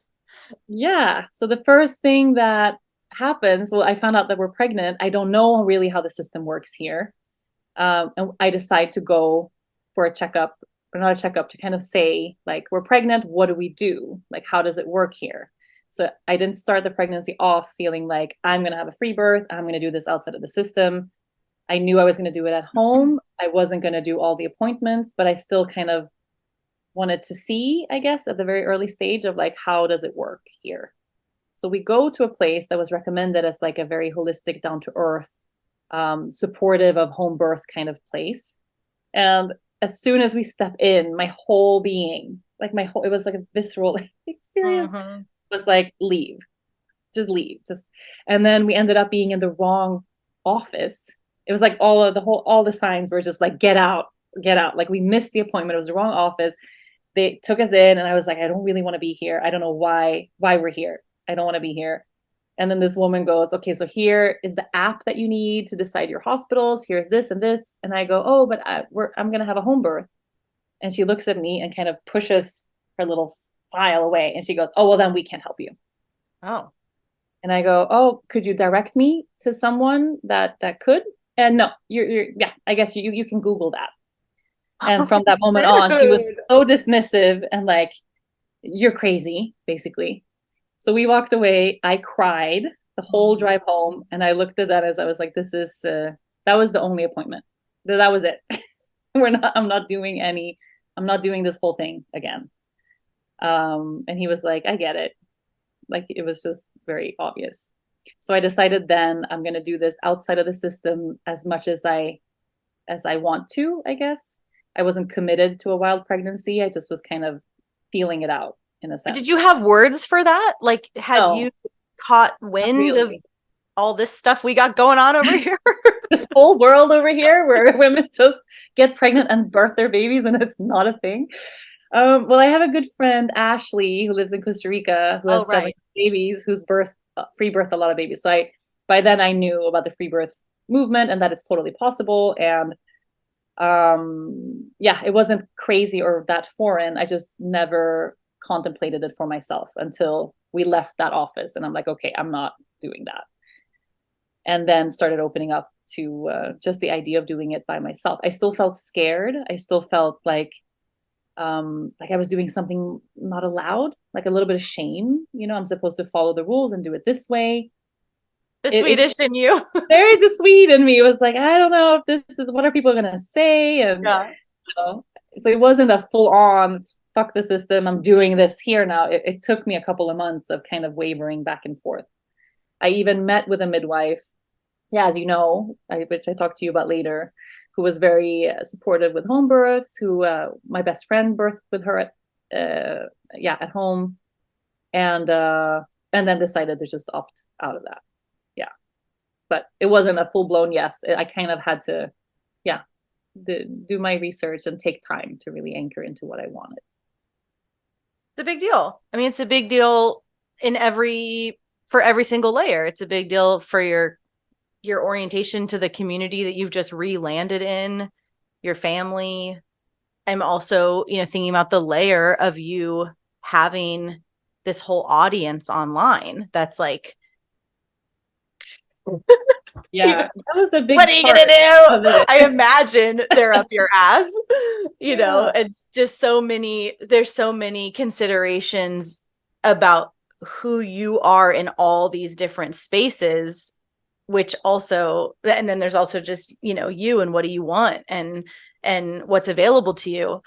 So what happens? Like how far into your pregnancy are you at this point? And how do you start to really figure out what you're going to do and claim your path? I decided I'm not going to talk about it online. Yeah, that was check. Step one.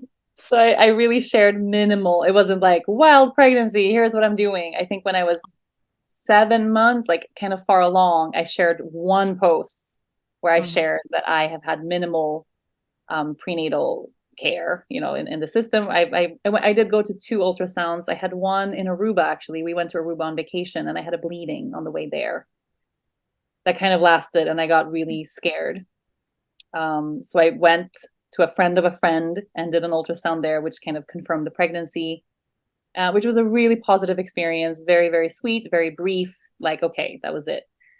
And then when I started researching, am I going to find a midwife to do this with me at home or am I going to do it alone? I hadn't decided. I found this woman who was very recommended, very sweet, really still like her a lot. But she told me, if you want to birth at home without any prenatal care in the system, the only thing I want you to do is make sure you don't have placenta previa. How do you pronounce it in English? Previa, yeah. That's very important. And she told me this kind of big story of what could happen. And I never had that fear in my mind until that moment, of course, which was like, okay, I have to go check that. Now that's in my head. Now this is a fear. 2 weeks later, I was still thinking about it. How would I know what would happen? It became a thing that wasn't there before. So I ended up having a second ultrasound that I didn't want to have because I wanted to confirm that the placenta was in the right place. How pregnant were you? 25, maybe 24. Yeah, halfway or a little past halfway there. Which, for anyone listening, that's not when previa can be determined. That's not when the location of the placenta matters. It's when you are term. It's when it's time to birth because the placenta will, keep moving. And so it's such a racket. It's such a racket to fear monger and inaccurately pitch these ideas. Placenta previa is incredibly rare and almost always presents with symptoms. But regardless of all of that, the placenta's position, just like the baby's position, is irrelevant until the time of birth. but no one's telling anyone that. They're just, planting all these seeds of doubt. Right. And I didn't know that. And I Of also, course. that realization was like, if I hadn't involved myself with the system here, even though that was like a great person that Right. was pro home birth, I would have not had that fear. I would not have had that ultrasound. And in that ultrasound, this woman, she insisted I have a vaginal. So she wanted to check for the placenta with a vaginal ultrasound. And I said, I don't want that. I'm not doing any vaginal exams. And she goes, oh, why not? I said, I don't want one. So if you can if this can't be a regular ultrasound, I'm going to leave. I don't want a vaginal one. And she goes, what, did you have some sort of trauma? I'm like, oh, well, that's appropriate to ask in this setting. Like, while I'm lying here on this bed, like, God. it's so crazy. Yeah. And then she does the regular, oh, well, this might not work. I might not be able to even tell the positioning of your placenta. We always do this with a vaginal exam here. So even so, she kind of told me this might be for nothing now. And I'm like, okay, can you please just do it and then tell me if it worked or not before you force me to shove something up my most, And then she does it and she goes, oh, actually, your placenta is in a good spot. Everything is fine. I can see it. And I'm like, okay, thank you. I'm glad you didn't make me, I'm glad I didn't say yes to the vaginal exam. And then I ask, and this was such an intense thing. So she's doing the ultrasound and I go, can you tell anything about the positioning of the baby? Just like, we're here, could you share anything? And she goes, oh, let me check. And she like puts the device down and forcefully, really Whoa. intensely, without asking me, is this okay? Or without informing me, I'm going to do this now, puts her hands like deep in my pelvis to feel where she can feel the baby present. And it really hurt. It was like very, very, very, very forceful. And she didn't ask consent. She didn't say, I'm going to do this now. Is that okay? She just like put her hands in there really intensely. And the whole experience was just shit from start to finish. And again, I'm going back home like, why did I do this to myself? Again, affirm that like, this is not, so far, nothing good has come out of any of these visits. Like, why do I keep going back? Yeah. And that was my last interaction with the system of any. Or why do you keep letting people fearmonger you? I guess is right. the broader question. The broader question. Yeah. But I was kind of, so the last, at least let's say that was week 24 or something. Everything after that was very peaceful because that was solidified. I'm not going to see anyone else or do anything else. And I mean, there's some blessings in dipping your toe in, because then what I find is that when women who need to dip their toe in prenatally, that will affirm to not fuck with it during the birth at all. And so there is a gift in kind of like that reminder, because then it takes that little fantasy off the table. Yeah. Yeah. And I think if I hadn't had any interaction, maybe I would have.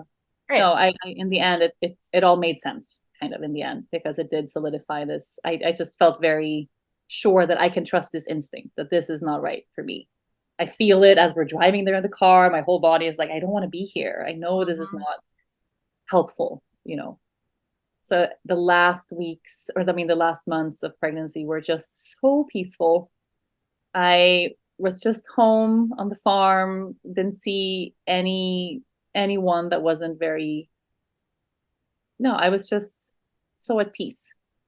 I didn't hear a single story about anything that could potentially be wrong. No one telling me this baby is so big, even though he was bigger than my first. I didn't have any stories in my head or any stories told me that were negative in any way, which was just the polar opposite of my first experience. So in this pregnancy, the further along I went, the happier and more at peace and more trusting I felt. Whereas in the first one, it was the opposite. The further along I went, the more scared, the more terrified, the more pressure I felt. Totally. Well, because you were looking in, you were aligning with what was true for you. So what was supportive to you as you got the language and as you went deeper into your cocoon? What are the things you used and called on that supported that? Nature was my number one. I spent the last months of pregnancy basically floating in the lake here. going for dips every day, just gardening as much as I could, walking barefoot, just spending time outside. I did have a lot of pelvic pain, which I now know, and pubic like symphysis pain, which I now know relates to my very incredibly weak pelvic floor. Like, and I had that pain very early on already from month 4 or 5. I started getting a lot of, just pelvic issues. So I had a hard time in the end walking. Physically, it was a much more challenging pregnancy, but because mentally and emotionally I was so grounded and stable, it was just the whole experience of the pregnancy was just amazing. And it was such a healing thing to get to experience that.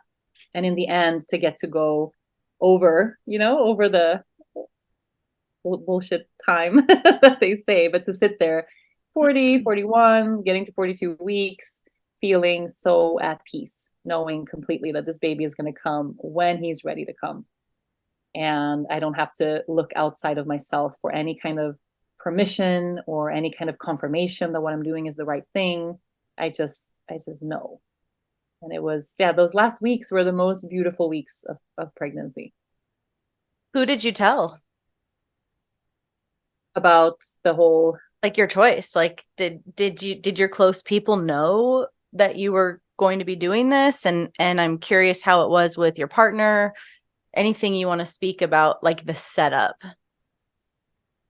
I feel like I told family, but it wasn't until the baby was born that both my brother and my dad, who I spend a lot of time, especially my brother, he was here every single day for the last weeks of pregnancy. When the baby was born, they were like, we didn't understand that you were going to be alone. And they were so supportive. And I even told Dennis, I'm like, I'm so surprised and happy that they are, not once have they said, well, shouldn't you be at the hospital? Like, they were just all out supportive, but that was because they didn't know. Did they assume you had a medical midwife? Yeah. Okay. They assumed someone would be here, like a doula, or like, I don't know. They just had some idea of someone being here. And, so you weren't like, I'm having a free birth and this is what this means. I kind of said, I'm going to do it alone at home. Like, that was I'm going to do it alone at home. They were like, okay, that makes sense. You don't like hospital. Like, why would you go to the hospital? And they knew I wanted the home birth the first time around. And I did tell my mom, but it came with a condition of, it's really important that any fear that you have that comes up around this, which I knew would happen, that you voice that with other people, that you vent with other people, that I'm not the person for you to process that with. And apparently she and my dad bonded. They don't really talk. They don't have a great relationship. They bonded in my last days of pregnancy, worried that I was so overdue and I'm birthing at home. And oh my God, what if something goes wrong? But they were talking to each other and not to me, which was really nice. So no one in my immediate family or friends ever questioned or said anything like, are you sure, kind of thing. I had one friend, a good friend, who had a traumatic birth, who raced it, kind of tried to be very sensitive about it. It was my last days of pregnancy, and asked Dennis, if something goes wrong, what are you going to do? And what do you think? Yeah. I know. So dumb. But that was it. That was the only thing, and it was it brought me and Dennis closer together, because he felt like that was inappropriate. I don't like how she voiced that with me, and she didn't talk to you. And it was just bringing fear into the last days of pregnancy, which is not what we need. And it ended up being a good thing also. So did you guys as a couple? Tell the internet, though. I didn't. Right. I didn't tell the internet in a big way. I just kind of said I'm going to birth at home, and I want to, kind of be alone. We'll see what happens, kind of thing. Which I'm glad I didn't do, because I'm glad I protected my space. Yeah. Oh my God, of course. I see no benefit.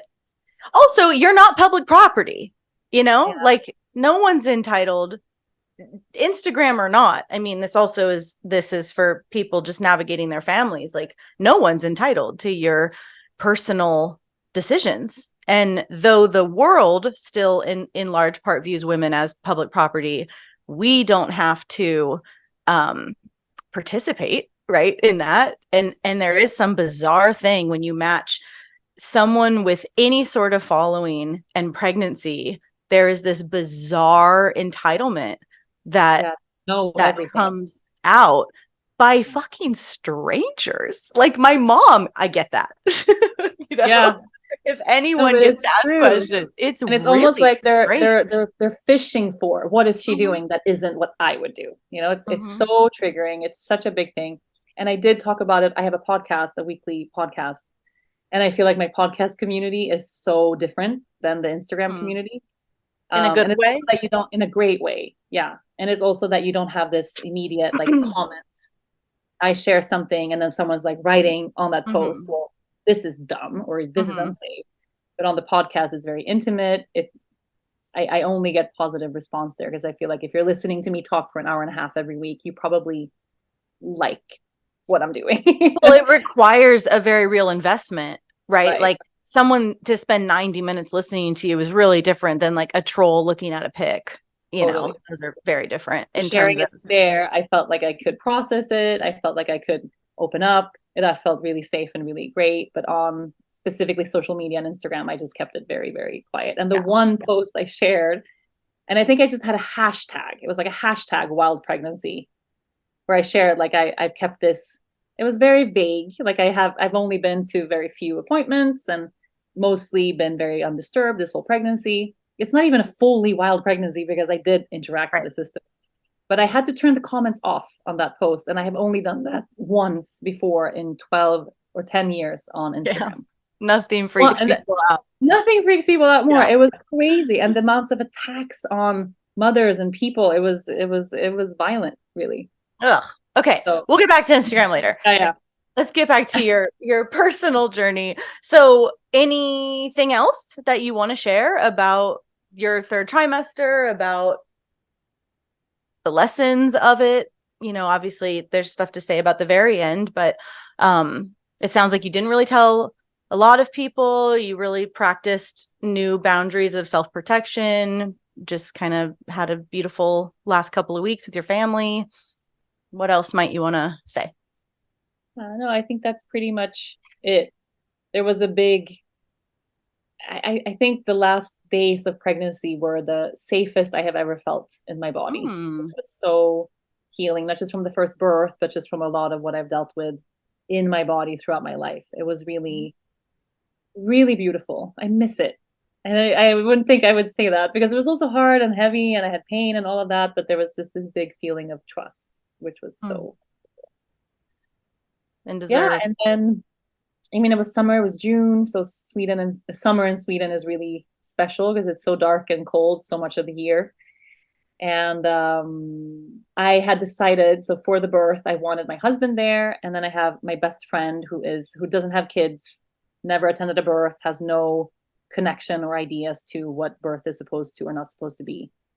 I wanted her here to kind of be a little safekeeper for our daughter so that she Yeah. would be 100% taken care of and for our daughter to be there. And it was 42 weeks or the day before 42, something like that. She casually came over, not for birth. We live an hour away, but casually to hang because it was like a beautiful summer day. Let's go swimming. Let's hang out. And then my other friend in the morning said, well, don't you think maybe you're going to go into labor because Michaela is coming today? Like maybe the baby's going to feel like everyone's here now. And I'm like, oh, wouldn't that be nice? But I'm sure I have another week to go. Like I just thought I would go longer this time for some reason. And then she arrived, and like an hour into her being here, I started feeling like, that felt like more than more than just nothing, you know. That's cute. Very cute. It was kind of like he was waiting for the little village to gather here. And I labored throughout the day, but just very casually, like still cooking and talking and kind of pausing to embrace a surge when it came my way, but then continuing what I'm doing. Like it was really, I didn't think labor was on. I thought this is kind of early. Maybe it's going to be days kind of thing. I was really set on not calling it as like, oh my God, freaking out. It started. Just very casual. We had a barbecue, we ate, and I remember at dinner time, I had to really pause when I was speaking. And then as and Michaela were looking at me like, is it happening? I'm like, no, no, no, nothing's happening. This is going to be 3 days of this, at least. So just go about, no one freak out. This is nothing. And but I think I kind of felt like it's something, but I didn't want to preemptively call it either. So I put Leia to bed. We decide for some reason to watch a movie, even though it's really late. We turn on some weird movie. I don't even remember what it was, some weird movie. 10 minutes into the movie, I really have to kind of go inward because the sensations are getting so intense, but I'm not saying anything to anybody. And your girlfriend's still there? Yeah, she's still there. She was going to spend the night anyway. But I hadn't even told Dennis. It wasn't like I told him like it's on, because I was still kind of just like this. I'm just doing this on my own. We'll see if it's the real deal or not. But 5 minutes into the movie, I hear snoring on my right side, and Dennis is sleeping. And I look to my left, Michaela's asleep. I'm like, everyone's asleep. I'm in labor. Like, I know now. Like, why am I watching a movie at like 10 o'clock? I need to go to bed. Like, I need to sleep. I need to rest. If this is it, I really need that resting time. So we go to bed. I lie down. Dennis is asleep right away. I lie down, and then a wave comes, and it's so intense immediately that I have to sit back up. Like, okay, I couldn't lie down. And I realized like labor is really on. Like, I'm not going to be able to sleep. It was fairly intense right away. So what I did, just those first hours, this was 11 p.m., something like that. I realized this is happening and I want to be alone. I'm not going to wake Dennis up. I'm not going to go tell Michaela it's happening. You know, everyone's sleeping. I'm glad everyone is sleeping. I just really want to be alone. But it was kind of nice that Dennis was asleep next to me because I had his presence, even though he wasn't aware. Somehow, like, it's kind of like waking him seemed like a hassle, you know? I don't know. But I what I did is I suddenly became very sensitive to just the space in the bedroom. And I spent a lot of time like dealing with the lights. I lit a candle. It was too bright. We have a little Himalayan salt lamp. It was also too bright. So I was like messing with the curtains, and then I had to really pause and kind of hold on to something because the contractions were really, really strong. And then the wave would pass and I would go back to like messing around with the lights in the room. It was really bizarre. Like, it was it's like pre-production. Pre-production. I don't know. But I had this feeling like it has to be just right. It has to be perfect. So I had to cover this lamp with like this curtain in a specific way, no candles. Fun. Really fun. And then I turned on some music, some like theta waves, meditation, something on my phone. And then I sat down like in bed with all these pillows. And the moment I sat down, I realized, okay, I'm not going to move after this. Like, this is it now. And I spent at least like 5 or so hours just completely still. I couldn't move. It was too painful when I moved. You're sitting in bed? Sitting, leaning back, kind of as if this is the way I breastfeed now, just kind of with a lot of pillows, sitting up, legs out in front of me, and just letting these waves of electricity wash over me. And as long as I was completely still and completely quiet and completely with my breath and inward, I could manage everything. It was really like... It's basically an ice bath. Yeah, it really was that. Like, it was like an ice bath, except not at all. It's like an ice bath, except in no way at all. Literally no way. Other than that, if you move, it's worse. Other than if you move. Exactly. If you're totally still, it's fine. No, but it really was. It was like I went inside of myself somehow. And I hook on to this sentence where I could see my vagina as like a portal. And when a wave came, if I imagined myself going into my own portal, like that's the source of where the electricity is coming from and the pain. If I went in, then I could manage. If I try to go out and escape, then I couldn't manage, kind of thing. And I just did that. And then I had this idea of, I'm supposed to move. I'm in labor. It's good to move. I should be in different positions. It's good for my pelvis to receive these waves in different ways. I tried to stand up and I was knocked back down. I could not move. And at some point I get really thirsty and I realize it's been hours. I'm sitting here. I haven't had any water. I'm all alone in my little portal. Like, it's so intense. And you're like samadhi, like enlightened state, not moving, getting dehydrated, looking for enlightenment. No, but it really was the pain. It was a very physical experience this time around. Cool. The pain was, oh, baby boy. Uh-oh. we're going into the next cycle now. Mm-hmm. The portal. Into the portal. It's gonna be a 3-hour episode. I think he's gonna go put him down, or am I feeding him? Okay, we're okay. Yeah. We'll know in 5 minutes if we're okay. Yeah. Okay. So yeah, a few hours pass. I realize I'm really thirsty. It's time to wake Dennis up. Like I need some presents now. So I kind of reach an arm out and I shake him and I'm like, it's on. And he goes, oh, okay. I'm like, no, it's on. Like it's very on. And he goes, oh, okay. And I say water. And he goes, uh-huh. And then he leaves and he gets water and he comes back and it's like, why is it so fucking dark in here? Why is the curtain covering the lamp? Don't touch anything. So he like pulls the curtain off and I'm like blinded by the sun, you know, just like a vampire. Just like, put it back. And he doesn't understand what I'm saying, like, because he joined me. I'm on this journey, psychedelic journey, and he joined me like way down the line. Like he was not in my space, in my sphere at all. And then he was kind of by my side, kind of useless, just kind of annoying me by breathing. Like his breathing was too loud. He wasn't doing everything right. It was something like, just go back to bed. And then he tried. And then I was like, no, be with me. No, go back to bed. Like, can you please leave? But can you also fully be embodied with me at the same time? I was going to say, actually, could you just like drop down into a deep meditative state? Please. That would actually be ideal. That would be ideal. Also get me water. And also don't breathe, just like hold your breath. Like no, it was really hard for him, I think. But it's like 5 o'clock or something in the morning, and I realized like, okay, I think I'm gonna have this baby soon. We should fill the pool. Are you still just not moving? I'm not moving. I have not moved. Like I have not gotten out of bed. So weird. Sitting. Isn't it so insane? It's so insane. It's quite unusual, right? You like meditated your way through your labor. Yeah, but it was also like the pain was so electrifying, like from head to toe. It was the only thing I could do was not move. Like it's really, really strange. I don't know. And was it partially about your pubis, like your pubic pain? Was that present?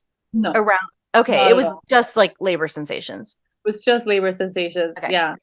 But much worse than what I experienced with Leia in terms of pain level, but much better because I was very trusting. And it's going faster. But pain-wise, it was much, much, much, much more painful than the first time around. But it was also enveloped in this complete purposefulness and trust and like godlike connection to something. So it was okay. So when you're in the bed in your little portal, not moving, are you vocalizing? No. Okay, I'm trying to picture this. Okay. What is this? So you're silent and not moving. In bed, yeah, I'm not moving. I'm silent, I'm not moving. I'm just like, yeah, now that I was speaking out loud, it's really crazy. I have never, and there was no, obviously we don't have it on film because I didn't wake him up. But yeah, if I saw a birth video like that, I would be like, what the fuck is she doing? What is even happening? Yeah, when you get out of bed I just need to know this. When you get out of bed to the point that the baby comes out, how much time do we have there? We have 4 hours. Okay. So there's some, it's not like I'm just lying there and then his head came out. No, that is not it. That is not it. No, there's still hours to go. Yeah. I think if I counted the way I counted when Leia was born, my first pregnancy, because I counted it from the early sensations, like it was 24 hours. It probably was 24 with this one too. Mm-hmm. But it was from 11 till 10. So kind of 11 hours ish. But just from that big intensity until he came.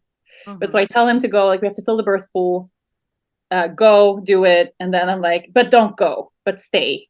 And at this point, I'm like, he has woken Michaela up because it's very clear, like this baby is coming. So of course, Michaela is awake. So why can't Michaela fill the birth pool and you can stay with me? He was like, let's not disturb her. Let's let her sleep. No. And she was so upset the next day. He texted her. Rachel is in labor. And she goes, for the past 2 months, I have not had a single glass of wine, so I can get in the car at any moment to go to you. I have had no appointments, no dates. I haven't gone anywhere, and I've had my phone on by my side every night. But this night, because I'm at your house sleeping in the next room, yeah. I turned my phone off. I figured if you're in labor, Dennis will let me know. And he like texts her, and her phone is off, so she she missed the whole night. So anyway, he goes down to fill the pool. I kind of follow, and it's taking a long time. Like it's a pool. And he goes, why don't you get in the tub? Like just do the tub first, because it fills really quickly while I fill the pool, and then you can transition. And I'm like, okay. And I was looking forward to the water. Like I was really thinking, this pain is gonna get manageable. It's gonna be like everyone says when you have a water birth, you get in the water, and the water is like somehow magically like. Some people say that. People say that. Yeah. I feel like a lot of people say that. And I was really looking forward to this big, amazing, like I was going to be bathing in an epidural or something. Just like swimming, and all the pain's going to go away. Like the only thing that happened was that like the contractions stayed the same. I was just wet. Right. There was no difference. I will say those were very high expectations. That's true. Yeah, I don't know. I really thought it would make it. And I kind of lived in that tub all pregnancy. I was in the bath every day. So I really thought this is going to be like a shift. But no, pain is just getting, even though I'm at a 10 out of 10, it keeps getting more and more intense. You discover the chart's actually up to a 50. The chart goes to 1 billion. Like it cannot get more painful. And it kept getting more painful. And then at some point, he fills the pool. I transition to the pool. And I realized in the pool, I have to actually, like, I wanted to move a little bit. So I'm like on my knees, but that didn't feel right. So then I go back to the same position I was in bed. And then I was like, let's try it on my side. And then no. And I ended up in that same position that I was up there. And I think at this point, I am really vocalizing. Like I realize I just start to kind of moan and and I hook.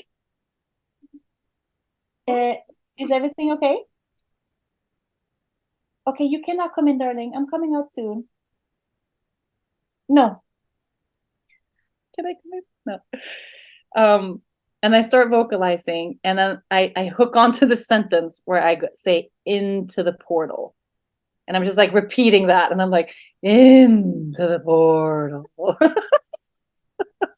Into the portal. And I just imagine myself diving into my yoni again and again and again and again. This is going to be your episode title. Rachel, yoga girl, dives into her own yoni. It made so much sense at the time. Love it. Hey, there's an alarm going off. Can you hear that? No. You can't. Okay. And then now I think this is the moment Leia wakes up. So Michaela wakes up, and Leia wakes up, and Michaela's like, what the hell is happening? There's a birth pool like full of water. Rachel is yelling into the portal. Leia needs to have breakfast. All these things are happening. And at this point, it's starting, I think I was in transition. It's starting to get like unmanageable, unbearable, it's just not, And then Dennis goes, hey, Olivia texted, my best friend who gave birth at home 4 months earlier. And she's asking if you checked, if you could feel the head. And I'm like, he says this, and I'm pulled out of my yoni portal, and I realize, oh, wait, I'm in labor. There's a baby coming. Maybe I can feel, like I started just having a very physical, logistical relationship again to the fact that there's a baby coming. I was just on another planet. Mm-hmm. And I realized this, and I go, oh, okay. And I go on my knees, and I feel the head. I had to go kind of far, but I could feel his head. And that shifted just the whole energy of everything. Like, oh, I was more brought down to earth. He's actually coming. Right, I'm giving birth. I'm not in space. Okay. and then I would go back, receive a contraction, and then go back on my knees and feel again. And every time I could feel, like little by little, he really was moving down. And it was a very cool experience to be able to measure that. Like, this is moving things forward. This is unbearable. This pain is unreal, but it's bringing him down. It's bringing him down. And in the middle of this, like I can't talk anymore. I can't communicate anything to anyone. Dennis is bringing me the wrong kind of drinks.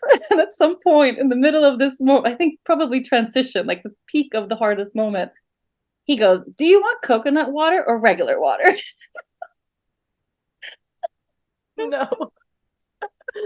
No. It's just like, how are you alive in this world and I am in this world, and you're talking to me as if I can answer that? Like, I just don't understand. Like, it was, yeah.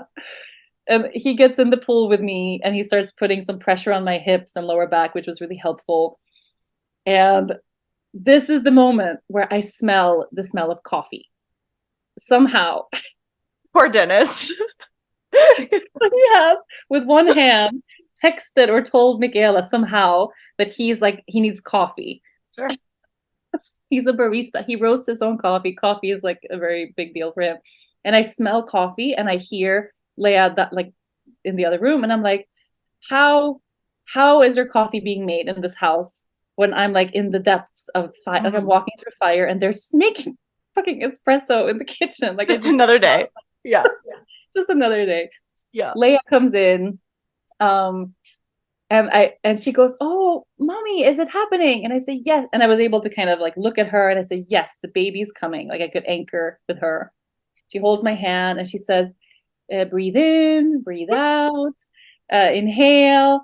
And then she says, "Think of all the good things in the world. Mommy, please think of everything that's beautiful." Cute. Yeah, very cute. And all the while, like this was very, very, very late. Like I'm feeling his head. It's getting closer. It's getting closer. Finally, he's like crowning. But for some reason, Dennis doesn't understand that the baby's this close. He hasn't seen a birth in this way, obviously, before. I'm very loud. Like I'm really, really vocalizing now. And he's behind you. He's behind me. So he can't see.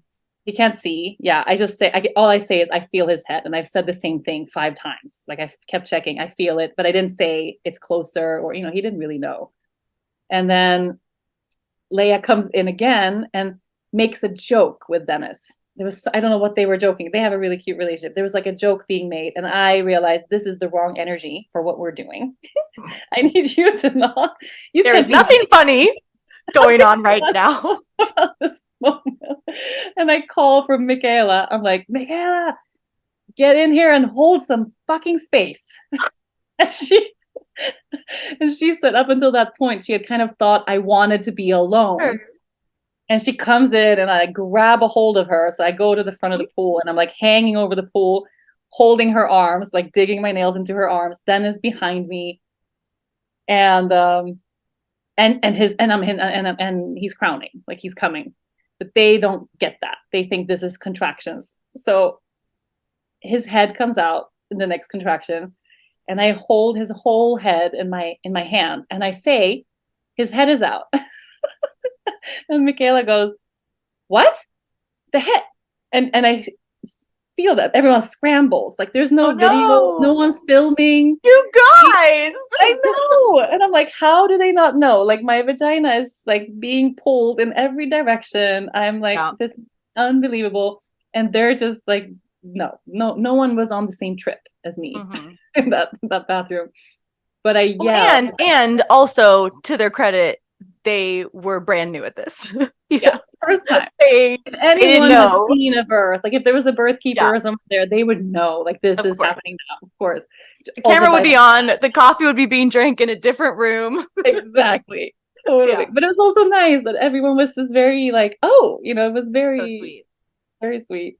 And Leia had just left the bathroom because she thought it got too loud. I was vocalizing really loudly. So I heard her little steps up the... Sorry, there's also this cute thing about with Michaela, because you've had these, what turns out to be, what's the right word, disappointing or harmful dynamics with hierarchies in birth, that you purposely have a girlfriend that you clearly feel very, very safe with and comfortable with and are in a non-hierarchical dynamic with. Even the vision of you being like, "Get in here and hold some space." Like that's not something you would have probably yelled at a midwife, And so there's something really beautiful about the amateurness of it you know, and of course Yeah. it's what you chose, right? And you chose it very intentionally. And it's a beautiful piece of you yelling that at her, because we don't do that.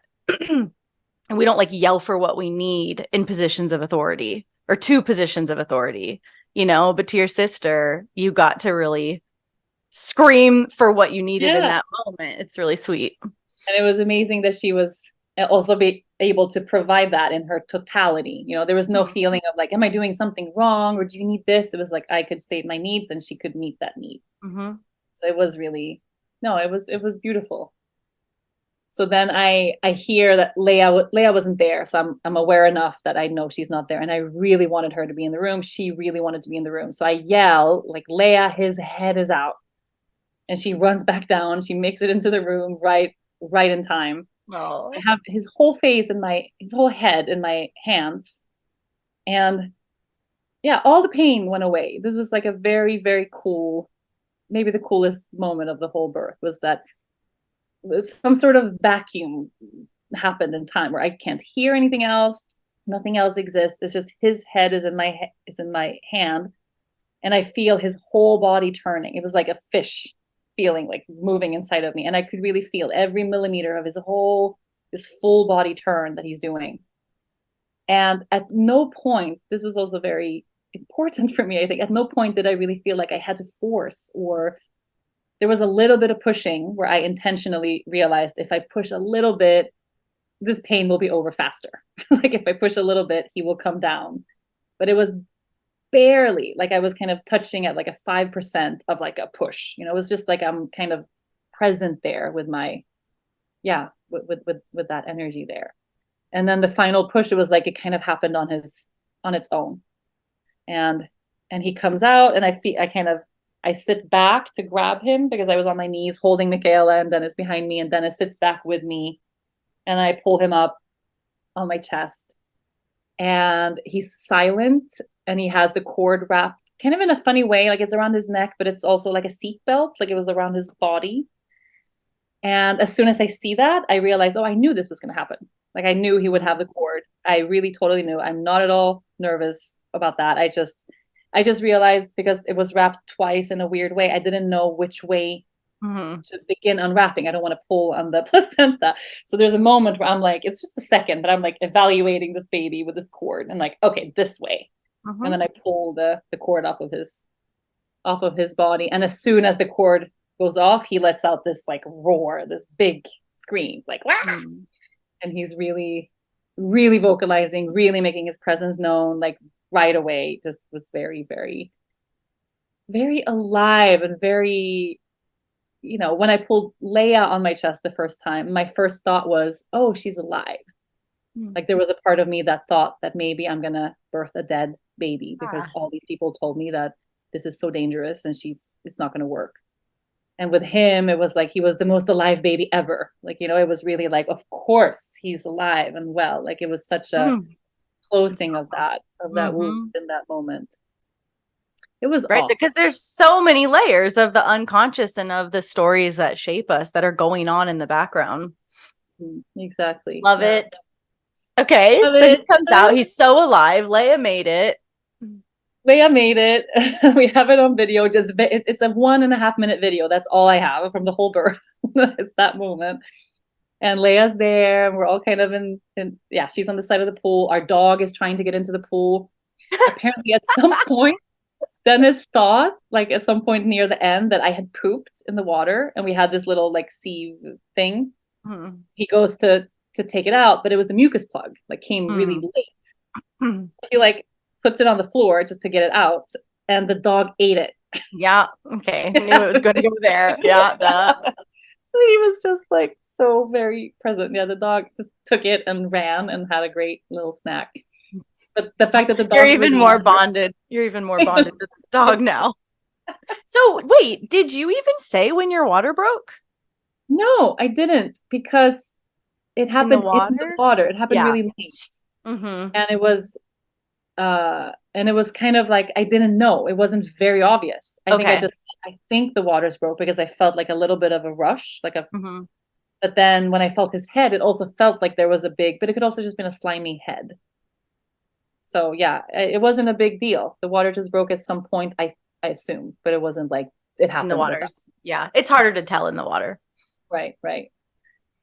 But yeah, and then I'm just crying. I cry and cry and cry. I just fully can't stop crying. It was a very, very emotional moment, just the relief of it, but it was still very physically painful. Like after contractions didn't end. I Did you right away, did yeah, you find the sex out in the ultrasounds, or was yeah, he a we knew it was a boy. Yeah, okay?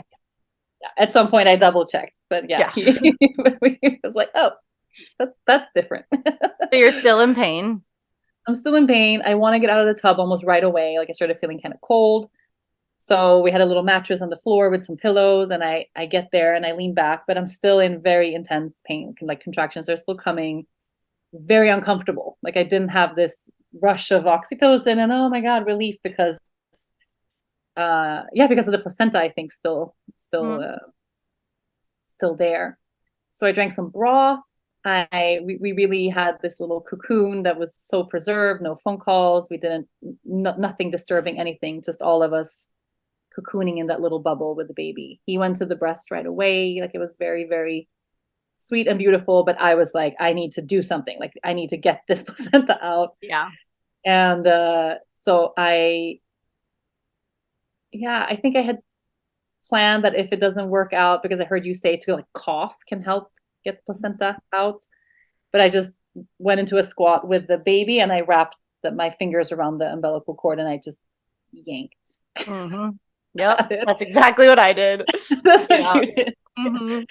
And it was such a release. And it was huge. It was a really big, we didn't weigh it. I forgot to weigh it. I wanted to weigh it, but it was a really big placenta. So it makes sense that it felt really great to get it out. Yeah. Totally. I so relate. Yeah. It's very primal. Very primal. Yeah. Yeah. And then it was like, oh, okay, that was the biggest relief. That's when I felt like, okay, like now we've made it. We're So how long was that with the placenta? Do you remember roughly? I think 20, 30 minutes, maybe. I had said, because we'd gone over it before, just with Dennis and Michaela, I had said, if after 45 or an hour, something, nothing has happened, can you remind me? It's just, I don't know, in case I wouldn't think about it or when Those Leia are was for the born, I didn't births. think about it. Yeah, those are for the births where the mom isn't bothered by the placenta in it. Right. Inside, I mean, but the births where you can't like freaking relax until it's out. Right. Those usually come out pretty quickly. They come out pretty quickly. Oh, yeah. I had like a little tincture, I had a postpartum tea. Like I had things that I had just mentioned, like maybe I will want to use these things. I don't know. Mm-hmm. But none of that was necessary at all. Yeah. A good old yank will do ya. A good old yank was all that was needed. Yeah. And Love it. then eventually we transitioned to a bed in the next room. And my brother came. And this is when I found out that my brother thought that there was going to be a midwife here. So he walks in and there's like, because I yanked the placenta out, there was a lot of blood on my feet. Mm-hmm. And I didn't shower or anything. So I was just kind of covered in blood and the bathroom was a mess. And my brother has never, I think, seen a birth video. He's not really in that place. He walks in like, oh, this happened like this. No one was here. It's just you. You're still covered in blood? Still covered in blood. Okay. Yeah. And he brought food and they made a big, huge like brunch spread with eggs and bacon and cake and fruit salad and champagne. And it was like so beautiful. We stayed in bed until I think at 3 hours or something. We burned the cord. And after that we ate. And how'd that feel to do the cord burning after last time it being cut? It was really nice to get to keep it until I really felt like it's time. Like it started getting a little cold and, it really felt like this is it. It was really beautiful to get to communicate with him. Like I explained to him what was going to happen and he felt like he was really listening and looking at me. And it felt like a gentle ceremony to release that. Mm-hmm. But it took a while. Mm-hmm. For anyone who's ever met my husband, he's the most sarcastic. Like he has a really big sense of humor. So after like a few minutes of this like very sacred, it's still not happening. And he starts making jokes. Yeah. And he's like, where did you get these candles? We had like beeswax candles from the Oh, it could farmer's take like a market. half hour. He's like, what are these like janky candles that you have? Like, these are not going to do the trick. I'll be back. And then he goes, gets the IKEA candles. He's like, these, they're gonna work much better. And it took like 15 minutes or something for the court to go. But I'm really glad we did that. And it was also just not 15, but at least like 10 quiet minutes in a dark room with candles lit, all of us gathered. Just it really felt like a closing of that whole journey. It's so sweet. And having Leia, I'm assuming she was there. Yeah, she was holding the candle, and so sweet. Very, very sweet. I mean, this is birth on your terms, like this is your pace, your story, your decisions, your knowing. Like this is so redemptive, and this is available to any woman who wants it. That's the wild part. Yeah. It's so beautiful and so important. Anything you want to share about your postpartum? I took it easy, and I'm really glad I did. I spent almost 2 weeks in bed, where I was really in bed for most of the time, and had Dennis or Michaela bring me. But Michaela stayed for the postpartum time, which was, we hadn't planned for that. And it was the greatest blessing just to have someone that wasn't just Dennis there. I mean, she changed my pads for me when I was holding the baby. Like, it was a very, very beautiful expression of sisterhood. I'm so glad we had her here. And no, I just feel good this time around. I didn't feel a rush. I really feel like that pace of the birth and that going inward into the portal, like the portal kind of stayed for the first 2 weeks, at least. I really felt like we were in this cocoon where there was no rush to do anything or go anywhere, and just getting to know each other. And it's been a really beautiful postpartum time. So good. We did it. 11 weeks, and we did it. We did a podcast about the birth. That's so crazy. About your free birth. So good. Awesome. Well, so beautiful. I'm so proud of you.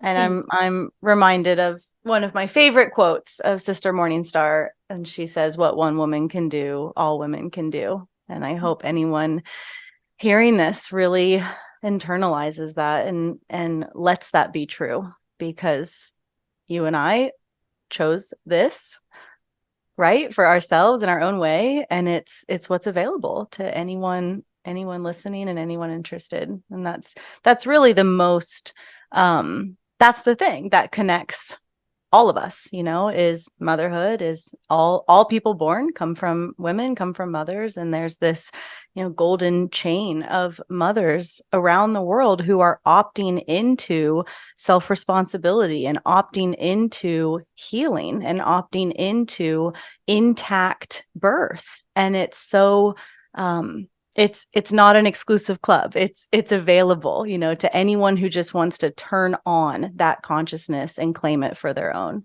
And I'm so proud that you did it. And I'm so happy for you and your family. Thank you. And I'm so grateful for you. I mean, listening to the Free Birth podcasts when I was pregnant was so crucial, just to hear these stories of everyday women doing it this way.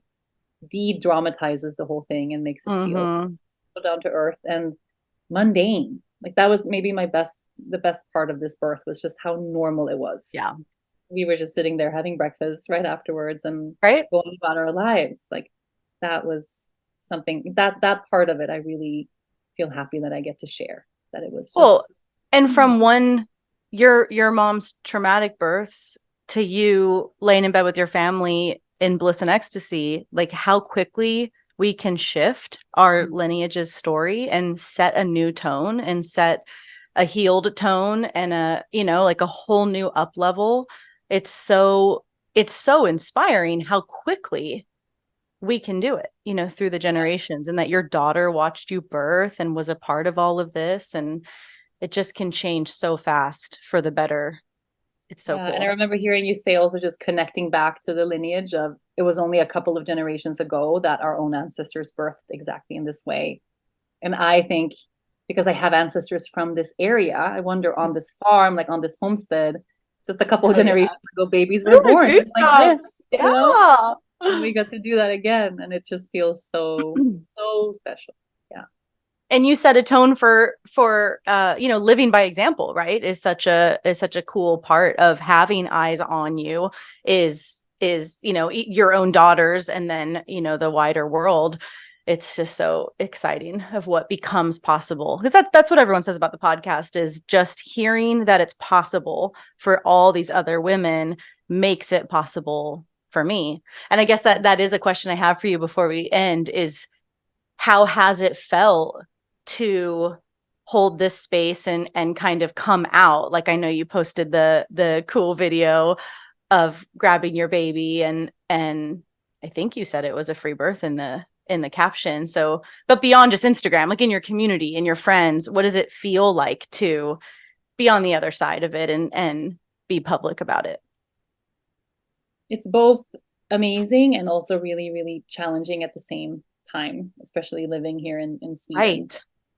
So, I mean, posting that video, I think at the point where it had like 4,000 comments and 99% of them are overwhelmingly positive, so positive. Big comments from women saying, this is changing how I view birth and this is healing to watch. And oh my God, I never wanted kids, but now maybe I do. Like big, big, big things. And then there's a few, like say 100 or 200 out of those 4,000 negative people, this is dangerous, you're promoting something, blah, blah, blah. And then here in Sweden, there was articles in the media with the title, YogaGirl criticized for dangerous free birth. And I'm like, you're picking this 1% criticizing. How about we focus on the 99% that were celebrating? Well, that wouldn't make any interesting headlines in fear world. Did you feel kind of prepared for that? Like, this isn't your first rodeo with public criticism. Yeah, I don't want to be in the place where I debate my choice to put it this way. And that's kind of where they want me to go, Of course, yeah. So I'm trying to tread that path as carefully as I can, where I still, without saying, because if I say, hey, I think every single person should birth this way, is putting myself in a place of getting really attacked by people who think that this is crazy and that this is But also, I mean, I don't know how you think. I don't think that every single person should birth this way. Right. That's like, no. So I just returned to like showing another option. For me, it was very important to hear that there was another option, showing another option, showing that this is possible, can only be healthy, can only be positive. Doesn't mean that every single woman has to make the same choice, but it's more inclusive of what birth actually can be. So I never regret sharing that. No. Right. And living by example and keeping it like that is inarguable, right? Like, you could argue everyone should birth that way. You can't argue, this is what I chose. This was what was perfect for me. That really isn't arguable, which I find so much liberation in that. Like, just keeping that kind of my main thing is like, this is my lived example. This is what I do. This is what I choose, because no one really can do shit about that. No. And also saying, because some of the comments I got was, this is because I have a big platform, this is irresponsible. And I say, like, it's so minimizing to think that any woman would do no research about this biggest moment of their lives, that they would just see a reel on Instagram and go, oh, I'm going to do that. Like, no woman would ever. So let's stop minimizing how big of a deal this is. Totally. And if a woman saw your reel and chose to free birth, that would be more in alignment with nature and what is true and protective and safe and smart than a woman seeing a gentle C-section and going and doing that. I mean, it's all nonsense, because it's a completely different paradigm, and it's a paradigm where we are broken, where we need to be saved, where women are less than, where women are, it's all just so boring. Like, anyone in that consciousness it's just so boring, and the more birthing, we all take it so seriously, we all like, this is such a big deal. And I think just the more versions of it that we've seen, the better for all of us. Exactly. Options. For me, this is an awesome option. And I really, hope that when it's Leia's turn to give birth, if she wants to be a mother, that I would assume that this would be an option that would feel natural to her, which feels like such a big shift from where we've been in our in our own lineage, you know. Right. Love it. So good. Love it. Yay. All right. Thank you Love so it. much for your time, this extra long episode. This extra long episode. Oh my God. I had a feeling. Can we all just like say a little like hallelujah for the baby just sleeping? I know. I just got the text for that my baby is quite ready as well. So we will go nurse our babies. I'll talk to you soon. Thanks, Rachel. Bye.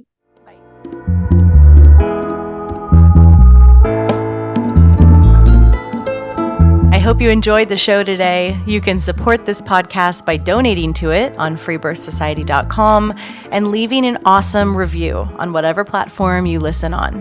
The more reviews, the more visibility the show gets, so let's spread the word of sovereign birth.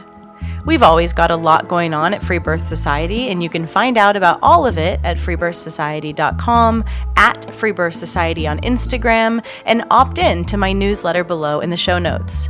We offer courses on free birth, authentic midwifery, and the blood mysteries, as well as one-on-one coaching, in-person retreats, and of course, our annual Women's Festival. Our exclusive, vetted, private membership is definitely something to check out if you're looking for a community of wise sisters. Together we rise. We must speak our stories, claim our lives, and support one another. This is the living revolution, and I am so grateful to be in it with all of you. I'll leave you with our epic Free Birth Society theme song, Wild Woman by Aruba Red. I honor you for the wisdom you held, the ancient traditions of plant medicine and womb magic. I feel the spirit of the ancestors as I place my hands upon my belly. This sacred portal will be honored. Eons upon light beams of survival, withstanding the eradication of our power by design. I will not allow the separation of our young to be forced upon me. My sisters will no longer birth in captivity. The picket line redefined from burning our wild women to paralyzing us and drugging our babes. Strapped down in a clinical white bed, drying up the milk from our breasts. Keep your needles. My family will never again be doomed to chase those dragons or your poison.